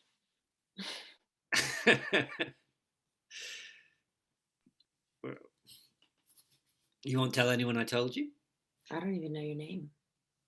We shift to a Soviet hospital. I'm sorry? I've seen you here each night, sitting by yourself. You are a foreigner. Am I so obvious? You seem very alone. Our people, we can be quite welcoming in good times. Well, is this good times? It's a good time for me. I'm to be convalescing for at least another 2 weeks. Don't select me. How about you? Oh, I'm here till they give me the boot by by the end of the year, I imagine. Oh, no, I meant, what's your ailment? I'm sorry. Was that too? No. Of course not. My Russian is it lacks perfection. I misunderstood. I have my lungs are weak. They will not recover, but I do hope they will stabilize. It was a kindness of your government to bring me here from India for treatment. I must confess, part of why I wanted to speak to you. I have been reading a biography of Gandhi. Do you know about him? do I know about Gandhi? Well, I know a few things, yes. Wonderful. But this is like me saying to you, do you know about Stalin? I presume you know a few things, yes? A few. Do you know who I am? A most charming lady. And my first friend here in Moscow. I am Brajesh Singh. So nice to meet you, Brajesh. And may I have your name, madam? I am Svetlana Alleluyeva. Back to the lecture hall. Of course, another odd aspect of memory is that we have vastly more of it than we are readily aware of until some event, a smell, a word, a sound brings something to the surface. As when Natalia asked me to text her that photograph, and it caused me to recall a moment I'd forgotten. That morning, she burst into the room saying, Oh my God, you have to see this. I've been doing all this research and I got my mom to go through some old boxes and she found this and it just came. and she shows me an old picture of 3 smiling girls. That's my grandma and that's some other friend of hers and that is Stalin's daughter. Isn't that insane?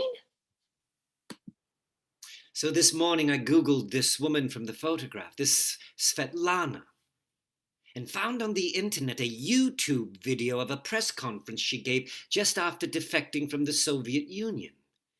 And she says this thing which strikes me. She is talking about one of her husbands, and she says, Brajesh, my one true love, the only one who is never embarrassed by my suffering. now, I can't tell you for sure if this is something I have worked out as you did with the multiplication, or if the knowledge has simply come to me complete, as with the baby. But I do feel that there is now, perhaps, something I know. Intermission.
Before we begin, please allow me to take just a moment to address an issue that has come up.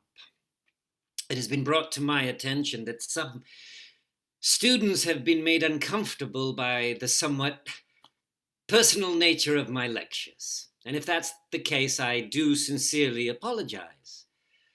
Now, as a tenured professor, I will hold firmly to the mantle of academic freedom and my right to use the pedagogical approach of my choosing. And I do feel that to entirely abandon the line of inquiry we have been pursuing together this semester would be something of a disservice.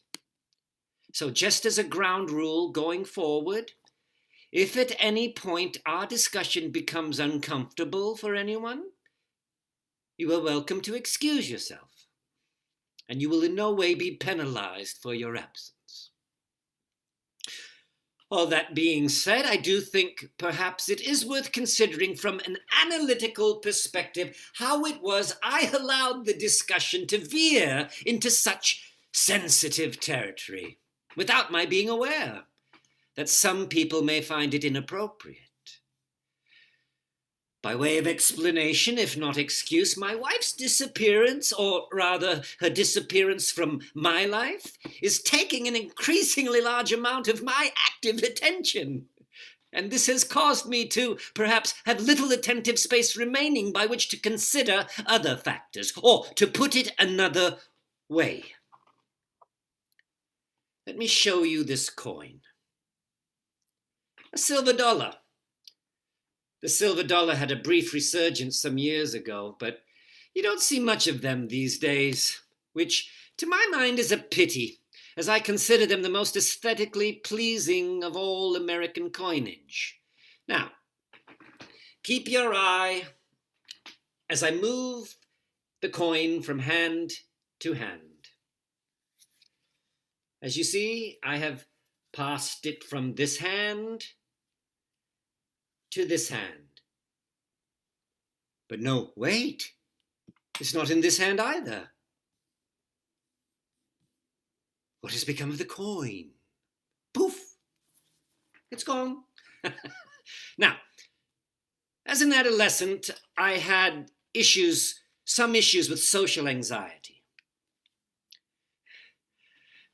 We had emigrated to Britain when I was 12, and I was not received at my new school with a great deal of cordiality. So I attempted to solve this problem in the great tradition of awkward 12-year-old boys throughout history by learning magic tricks. Though it should be noted that this approach to popularity and social ease, despite endless repetition of the experiment, does not traditionally yield a high rate of success. On the other hand, it was, in fact, this early interest in magic that led me later to study psychology, because so much of magic relies on an essential concept which we call inattentional blindness. So in this case, it was because you had focused on your embarrassment over the awkwardness of my 12-year-old self that you literally could not see me take the coin out of my pocket and place it back into my hand, which I have done. Oh, to give another example, now this is a quite famous experiment, so many of you may already be familiar with it, but hopefully we have enough of those among you who are not, that it can still have the intended effect. So here we have 6 people, 3 in white shirts, 3 in black, and your task is to count how many times those in white shirts pass the ball, and only count the passes made by the white-shirted players. Do not count the passes made by the black-shirted players. Ready?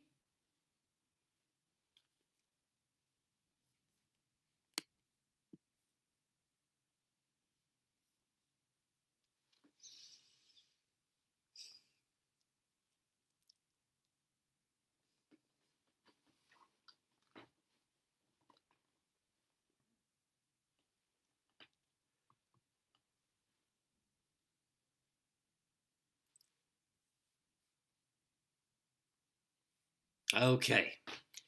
So for those new to this experiment, how many times did they pass the ball? If you counted 10 or more, raise your hand.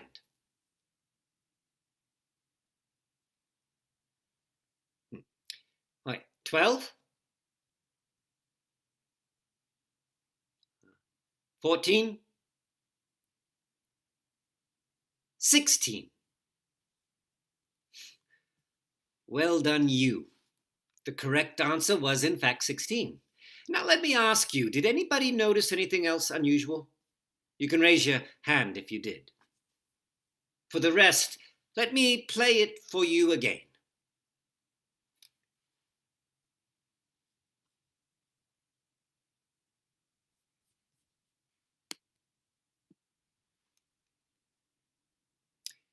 Now, how was it that so many of you were not able to see the man in the gorilla suit? Typically in this experiment, only about half of you will notice. Those already familiar with the experiment are much more likely to see it. But for those, let me ask you this. While you were watching the man in the gorilla suit, did you notice the color of the curtain behind them change?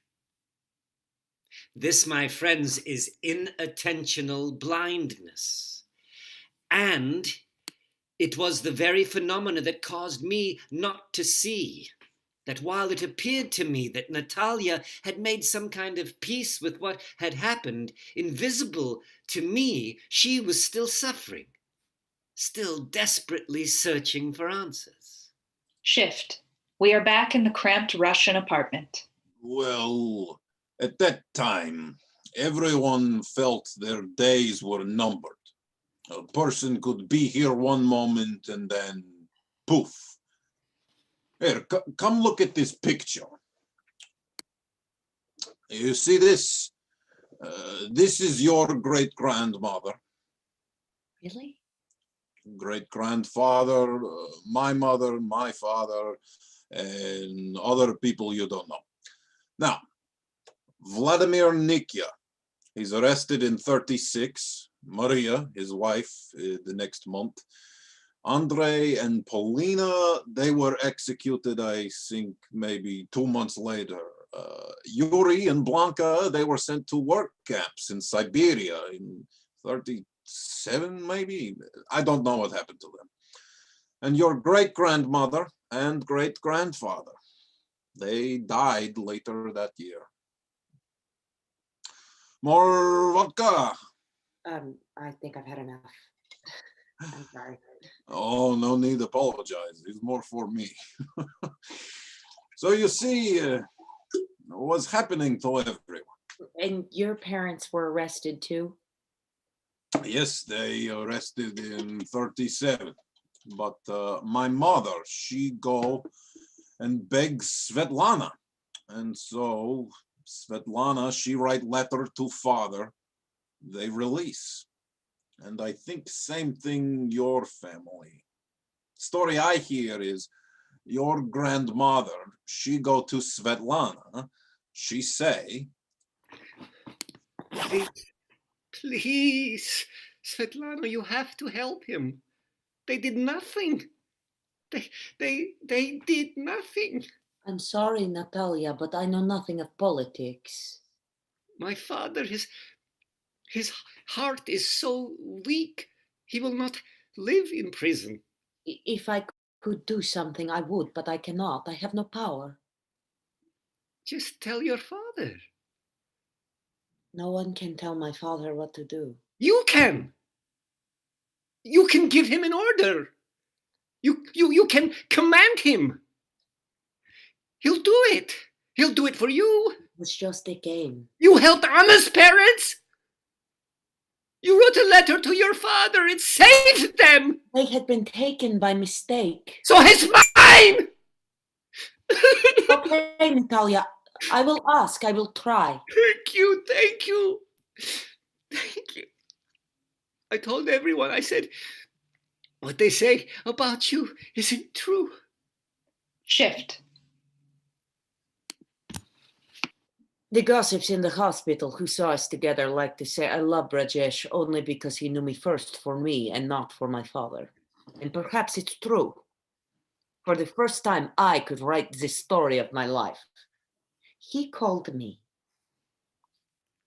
Sveta. which means light. It was one of the first Russian words I learned.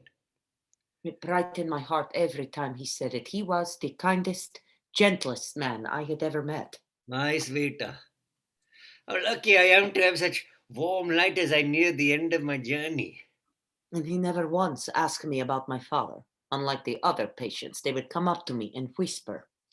Your father was a great man. Just you wait. His deeds will be remembered. And I would smile and say thank you. Then, of course, they would always add. But you should stick to your own kind. And I would simply look at them blankly and walk away. Harold, in Lukash's office. I mean, I would never hurt anyone. People come up to me, they throw things at me, they scream things at me. People can say whatever horrid thing that they want about me. And I'm the one who makes the environment unsafe. It's just, We do not choose who we love any more than we choose who our father is. I didn't choose who my father is. Of course not. But we do, how can we not? Choose how much of our parents' beliefs to embrace and how much to reject. I don't know what my father believed. Well, I don't believe all the things my father believes. I believe he believed he loved me. Or I don't know. I mean, I'm not sure, but I still believe, I think that people would be fundamentally, society would be healthier. There'd be less violence if we all lived in communities who were the same. And how would this occur? I'm curious, this separating of people into homogeneous communities. I don't know. It's not going to happen tomorrow. It's a goal, a long-term goal. It's aspirational. And can you not see why this aspiration could be in some way to some people threatening? Only if it's misunderstood. I think if they looked at it right, they'd see they'd be better off that way too. I mean, you look at Scandinavia, at Sweden, at Norway, they have, this incredible social safety net. No one goes hungry, almost no homeless population. You get like a year of paid leave when you have a baby, which I think is awesome. This is a place where my father and I disagree. I'm all for that. But the reason they can have that is that everyone in Norway is Norwegian. They all speak one language. They all look the same. You trace the family tree back far enough, they're all basically related. So like the kids on campus who are screaming about Medicare for all, like how do we get Medicare for all? We get it by having a society where everybody feels like they're part of one family. Whereas when people feel like you're taking stuff from them and giving it to others who are not like them, it doesn't work. It's human nature. So it's not about some people being better or having a higher IQ or whatever. It's about when you separate people, everyone is better off. And so once everyone sees this wisdom, it will happen, this separation naturally, peacefully? I mean, ideally, yeah. Well, I can say as a person who comes from a place where there was such a separation of people, it is not something that, in my experience, happens peacefully. So, to put it another way, can you tell me of a time in history where people of different backgrounds were separated from each other, some to one place, some to another, and it was done without force, without violence? Sure. The Jews going to Israel. After they created it, they weren't forced to go. There was a place for them there and they went. Wait, you think the creation of Israel was a thing accomplished without violence? No. Okay, sure. And you are aware, are you not, that there are students on this campus who are undocumented? Yeah. Well, actually, one of my friends, or I mean, we were friends. I still consider him a friend. He's but I'm not advocating for like calling ICE, like, and for the moment, like, he is productively contributing to society. So it's But you can't see how your ideology could make him feel unsafe. no. I mean, look, I don't like that this person I care about feels hurt by my belief. Like, I really don't. Like, that sucks. But it doesn't make it untrue. Well, what if you were to decide that one day that he was no longer contributing productively? That's not, I wouldn't do that. Well, I'm sure that brings him great comfort. But our time is limited, so let's talk about your work, shall we? Shift. We are back in Drunkel's apartment. So, yes, story I know is your grandmother, she goes to Svetlana, and your great-grandfather was released. But then, next day, great-grandparents are crossing street, boom, hit by car, both killed. No, yeah, that's a story I know also. This could just be accident. But also, they do this sometimes, you know, just to make joke, let people think they go free, and then, ha ha, we kill you. Which one your grandmother think? I think she thought, she wasn't sure, but she thought it was Svetlana's fault, that she never even tried. Okay, but either way, Svetlana not give order. She not drive car. How can she be fault for things she doesn't do? Things she doesn't mean to happen. I just need to know. And this is for your book? Yeah. I think you just is better. You decide what you want it to be. You make it that. No one around tell you different. Okay. Well, thank you anyway for your time.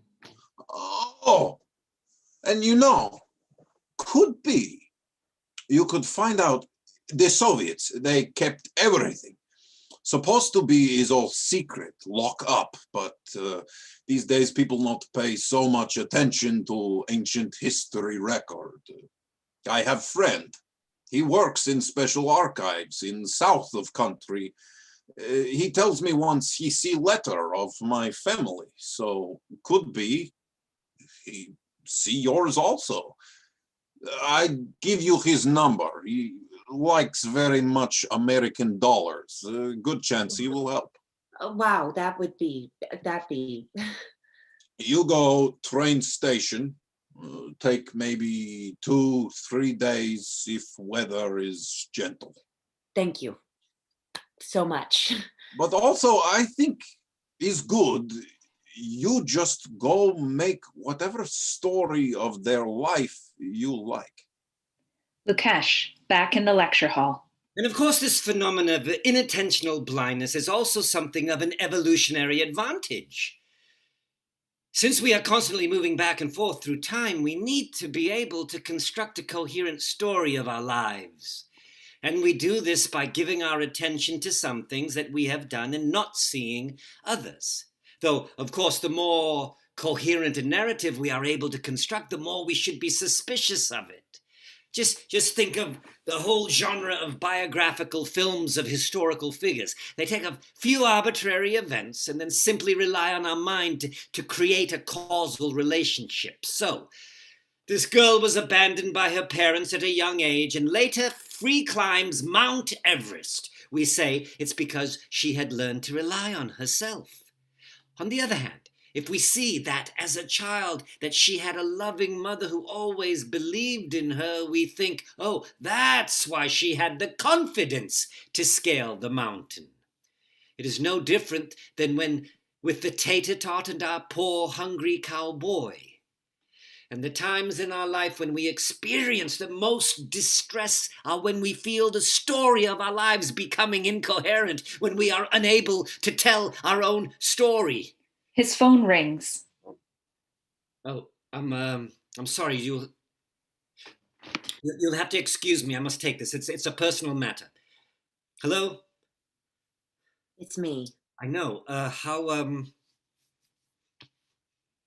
are you? Okay. How are you? Well, I've been better. Sure. Thank you for calling back. I told you I would. But I don't want to. I'm sorry. I am not ready to talk about. Okay. Okay. Where are you? On a train. Again. Well, do try to be a bit more careful with your phone this time. Thanks, I will.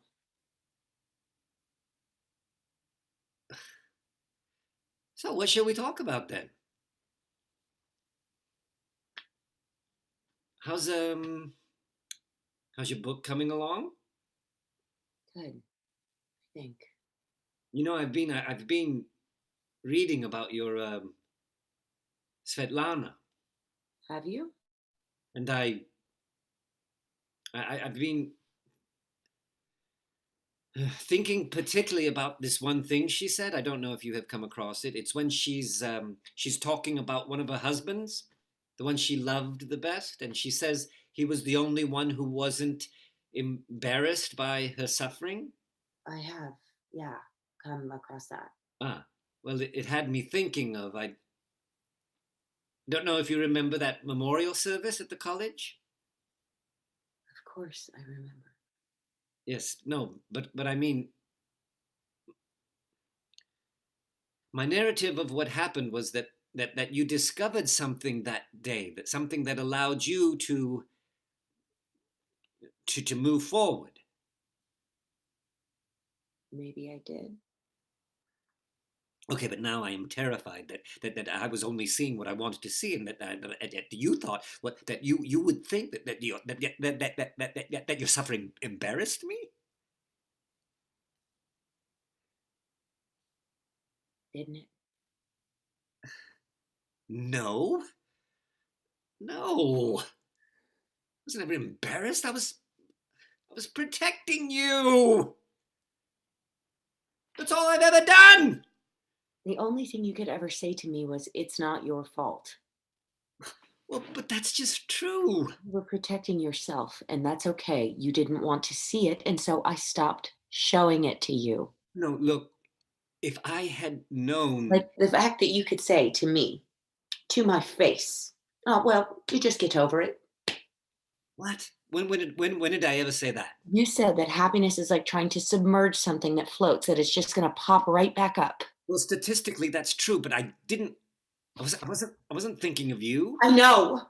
Harold appears, knocking on the door to Lukesh's office. And I don't blame you, Lukesh. You can't help being who you are. Harold knocks again.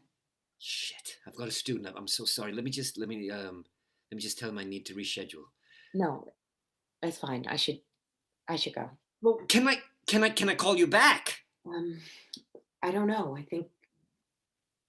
Well, how about this? I will call you at this time next week, and then it can be on your calendar. And if you don't want to talk, you can just opt out. Okay? Harold knocks again. Okay. Shift. In Lukesh's office, he sits across from Harold. So yeah, like I've hit a few snags. Oh? Because it turns out that Wells was actually, in his early books, he was very much, I think, a racial realist, like very strongly pro-eugenics. But then later in life, he denounced a lot of his earlier ideas. He actually wrote this whole book about how freedom from sterilization should be a fundamental human right, and had this famous essay attacking the apartheid government in South Africa. Also turns out his books were banned in Nazi Germany, so that complicates things a bit. But you are still presenting the idea at your conference? I mean, yeah. I don't know. Maybe. Probably not. I don't know if I fully believe it anymore. Like I can still make the argument, but I'd be kind of be forcing it, you know? Sure. I guess I'm sort of more interested in this new idea now of how did that happen? Like, how did he change was it social pressure so he couldn't express his views, or was it something else? That's an interesting line of inquiry. Right? Because it's just isn't that the point of intellectual debate? Examine the other side's arguments, figure out why they're wrong? Sometimes it is. I mean, these kids who started this petition to expel me from campus for my beliefs. In another space, Svetlana appears. They can't simply kick you out. Is my presence itself here actually that threatening? Is that really how I make them feel? That's not who I am. It's barbarism. I don't believe it's anything so wicked. I think they are simply bureaucrats doing as bureaucrats do. In this country, bureaucrats do as they are told. The terms of my visa are clear, I'm afraid. I am here for treatment. Once I am discharged, I must return. And I am being discharged tomorrow. Well then, the choice is clear. We shall be married. Oh my. Well, in that case, I do. We will. You won't. I will have a word with Kosygin. We cannot grant you a marriage license. After father died, he was replaced by Beria. Ah, Svetlana, our little bird. Who was executed for treason by Khrushchev. Little bird, tweet, tweet. Who was pushed out of power by Brezhnev and Kosygin. Who became the chairman of the Council of Ministers, and they were all, of course, old friends of my father's. Svetlana Stalina, little bird, just for a moment think. You are the daughter of Joseph Stalin. May the earth be soft for him. So you are, as it were, the daughter of the Soviet Union. And as chairman of the Council of Ministers, you are my daughter as well. So I ask you, daughter, why would you marry an old, sick Hindu when our land is full of vibrant Russian men? But I love him. And what would your children say to have their mother marry a foreigner? I think they would want me to be happy. It cannot be. And so it will not be. I will not allow it. At least we can enjoy my last days together. This was the final piece of the puzzle. To know I was not a person. I was property of the regime, and perhaps had always been. Now, let us talk about something of importance. Why have you stopped attending party meetings? You're such an inspiration to the people. Your rightful place awaits you. People are coming to see you, to hear from you, the next great leader of white people in this nation. Oh, yeah, I know. I've said this before, son. I've accepted that I'm the Moses of our movement. I may not live to see the promised land. You'll be the one to lead America to reclaim its future for white people. Yeah, Dad, no, I'm sorry. I'm really slammed with schoolwork. Like I said, I've got a bunch of papers due, and I think I really just need to stay here and work through spring break.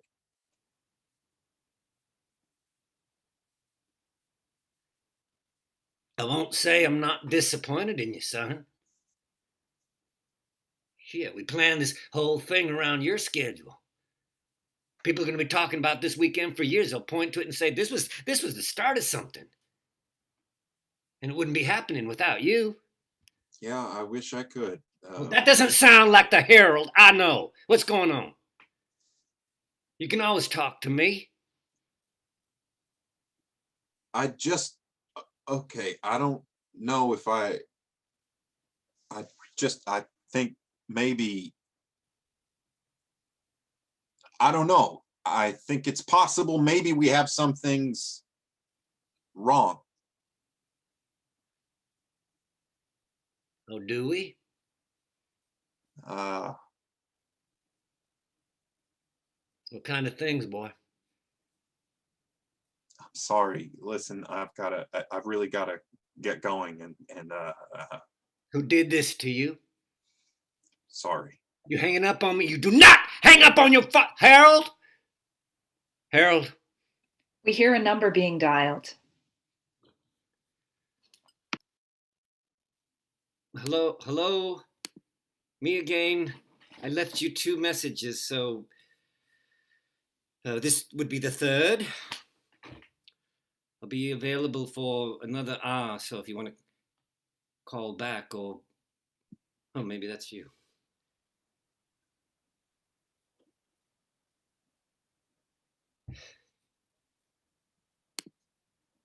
In another space, we see Natalia in the Russian archives. A looming portrait of Stalin hangs in the archives. I'm so glad he told you to call me. How is my old friend? Oh, he seemed very relaxed. This is all one can ask for, yes? To be comfortable in your decline, to have the end you deserve. Right. So, I don't even know if it's possible to find what I'm looking for. I will say it's not impossible. Impossible. One does not know until one looks. Great.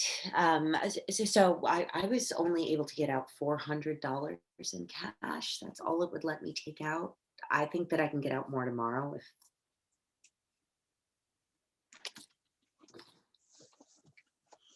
Why don't you wait here for just a bit? Have a seat, or take a short walk. The gardens across are beautiful and serene. Shift back to the press conference. Of course, it would be serene in the end. Each man gets the death that he deserves. For my father, it had been an anguished, thrashing paranoia that gripped his final moments, whereas Brajesh's final movement was a calm and peaceful gesture to his heart. I had read in his notebook his last wishes. In case of my death, let my body be cremated and the ashes thrown into the river Ganges. So I went once more to Kosygin with little hope. Fine, go. Take the ashes, but just 1 month, little bird. Do your mourning, then you can return, ready to take your rightful place in the party. And so, without any warning, I was standing in Sheremetyevo airport, kissing my children goodbye, leaving the Soviet Union for the first time, feeling as though my whole life was about to explode before me. Shift to Lakesh's office. A large explosion? I think so, yeah.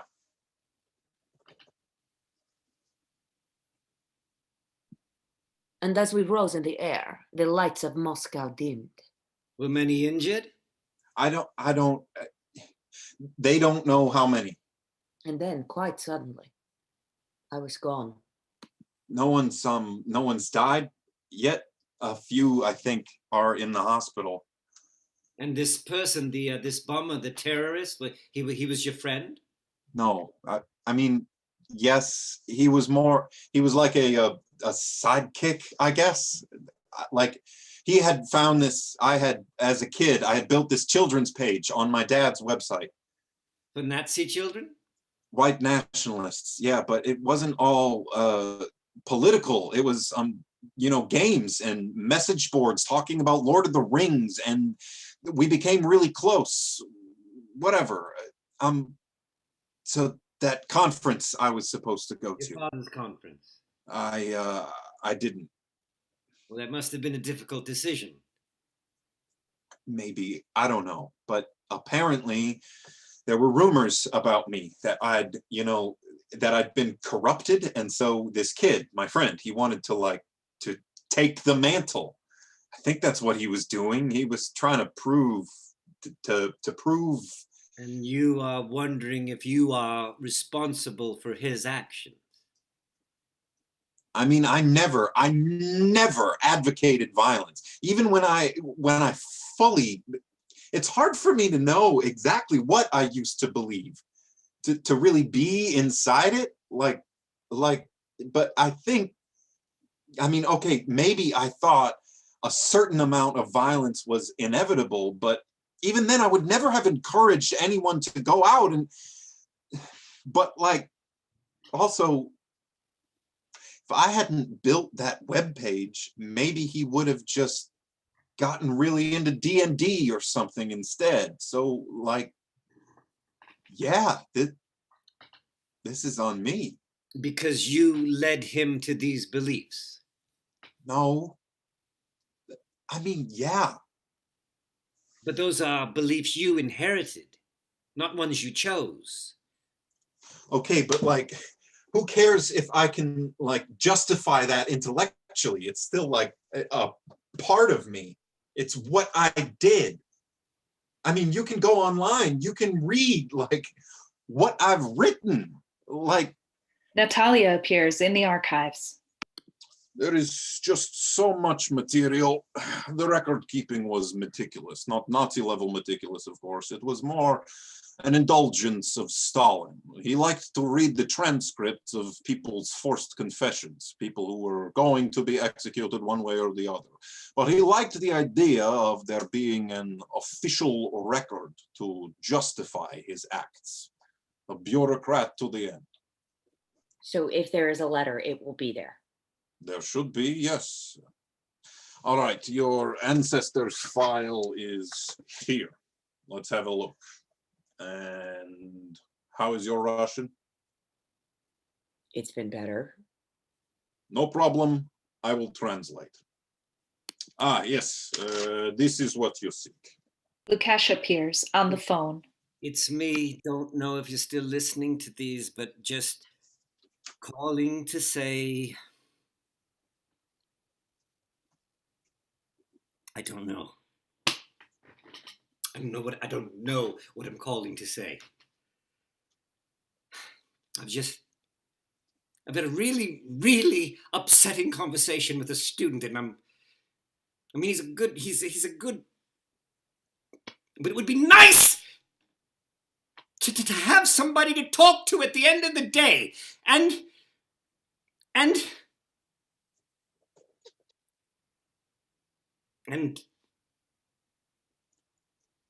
I am done. I am done. I am done trying to figure this out. Because no doubt I've fucking done this to myself, haven't I? I don't know, probably. Except that I believed that what you needed most was just to know with certainty that this was not your fault. And I wanted to give that to you. I thought I could do that. I thought I could do that for you. But I wonder if, maybe what you needed was simply someone to accompany you, to be with you in your not knowing. And yes, I wanted very desperately to return to what we had been before, which of course I realize is completely absurd. It's like one of those time travel movies where the person changes something in the past, and then when they return home, it's to a future they don't recognize. It's been transformed forever. So I suppose I'm just please know, if you listen to this, that I will be here waiting, ready to not know with you in whatever our new future brings. Back in the archives. And yes. Okay, yes. No, nothing. No letter, no notes, no reference, no request. So that's it. She didn't even try. It could be there was such a letter and it was lost or destroyed, but as I said, he was generally fastidious with his enemies. So there's just no way to know. At this point, I think your only choice is to ask her yourself. The portrait of Stalin slides away and reveals a mirror. Natalia confronts Svetlana in the mirror.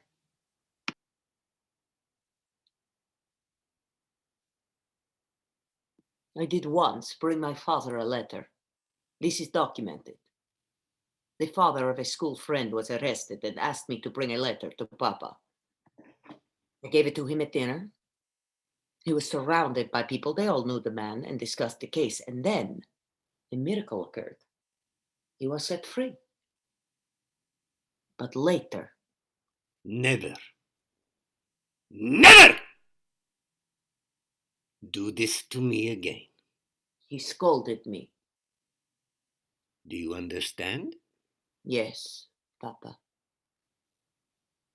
And why? Why, my little bird, do you associate with children whose parents are traitors? But still, when your grandmother asked, I went into his office. I was determined. I walked in and I heard him say, So it's a car accident. he wasn't asking a question. He was declaring a decision was made. A car accident. Good. And it was already done. Perhaps that is what happened. Or perhaps I didn't try at all. I never know why I do what I do. All my life, my biggest choices I make by instinct. All I know for sure is my time in India was as though my whole life I had been submerged underwater, and I had only now begun to float. The night before I was to go back, it was International Women's Day, so everyone at the Russian embassy was drunk. I excuse myself early, I pack a small bag, and I pick up the telephone to call a taxi. And by the time I had made the decision, I was already at the door of the American embassy. And then, only then, did I remember my children who were expecting me home. And do you think you will be happy in America? Today, I am happy to be in your land, but if you're asking me if I made the right decision, well, you can't regret your fate. No, I do regret that my mother didn't marry a carpenter. Back in the lecture hall. From Western civilization's earliest understanding of consciousness, we came to believe that our lives were governed by the war between two powerful forces, that of our fates and our choices. And times of great crisis are brought about when we choose, that is, when we decide to resist our fate. Despite the warnings from Tiresias, Oedipus chose to find the cause of the plague and suffered the result. And even now, as we come to the end of our semester, and despite all the work we've done together, most of us, we hold this same belief that when we tell the stories of our lives, we, if we are honest with ourselves, accept that much is determined by pure luck. But also, we think, Yes, there is luck, but more importantly, there are the choices I have made, for better or for worse. So this may be, you know. I decided to go to such and such college. I decided to keep the baby. I decided to tell my mother the truth about me. I decided to take the job in Kansas City. I decided, if it is 1983 and I am Stanislav Petrov, I decided not to launch the missiles that destroyed the world. Here he is. Young Stanislav. It's a wonderful story. Do you know this? There is, in the Soviet Union at the time, a missile defense system. It will provide early warning in case of an attack from the barbarous Americans. And one day the alarms start to blare. The system comes online and says, there is an attack. Intercontinental ballistic missiles are over the Pacific Ocean, headed for Moscow. Stanislav is in charge of monitoring the system of satellites. And first he sees one missile, then 3, then 5. Now, protocol for this is, of course, to immediately call the senior officials so they can launch the counterattack before it is too late. Mutually assured destruction. And had the Soviets launched their missiles, the Americans, with their early warning systems, would have launched a counterattack. Hundreds of nuclear warheads exploding on two sides of the globe all at once. Poof! End of life on Earth. Or close enough. But on this day, Stanislav, despite what the system was telling him, despite protocol, despite the likelihood that he would be executed for disobeying an order of such magnitude, decided he would wait. He decided he would not tell them yet. And it turned out, of course, that it was a mistake. Something having to do with the way the light was refracting through the clouds. And later, years later, when he was an old man,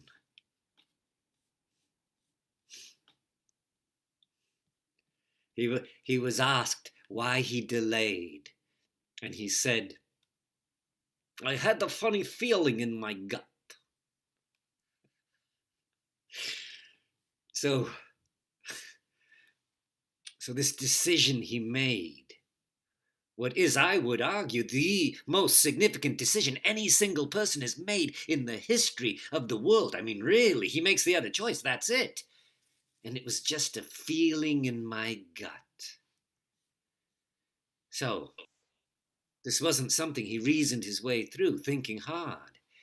It was just as though some force were telling him, this is what you will do. And aren't we all so lucky that in this instance, Stanislav did not resist his fate?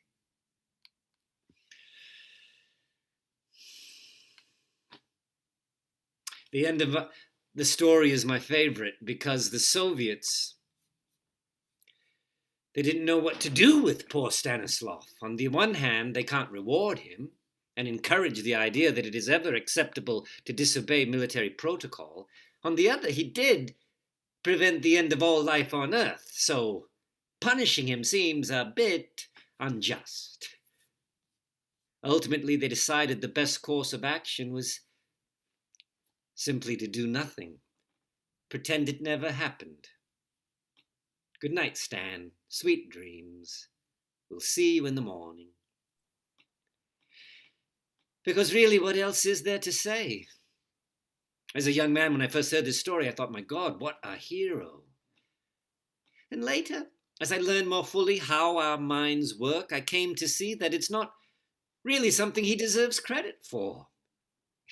In a real sense, it's less something he did than something that happened to him. But now I think if I could talk to Stanislav, I would just say. Natalia walks into the lecture hall. This may not be something you did, but it is a part of who you are. And I know it always will be. Sorry to interrupt. I just wanted to tell you I'm home. End of play.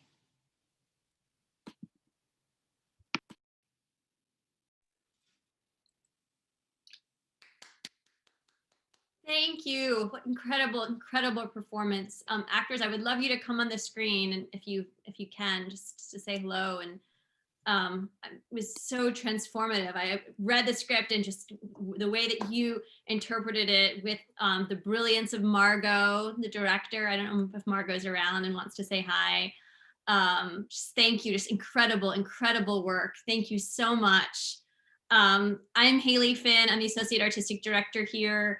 And I also just want to thank the audience. We had an incredible group of people, so many that I know and adore from all across the country. Thank you for joining us. Most importantly, I'd love to welcome Jonathan to the screen if he's available to come out. Jonathan, wow.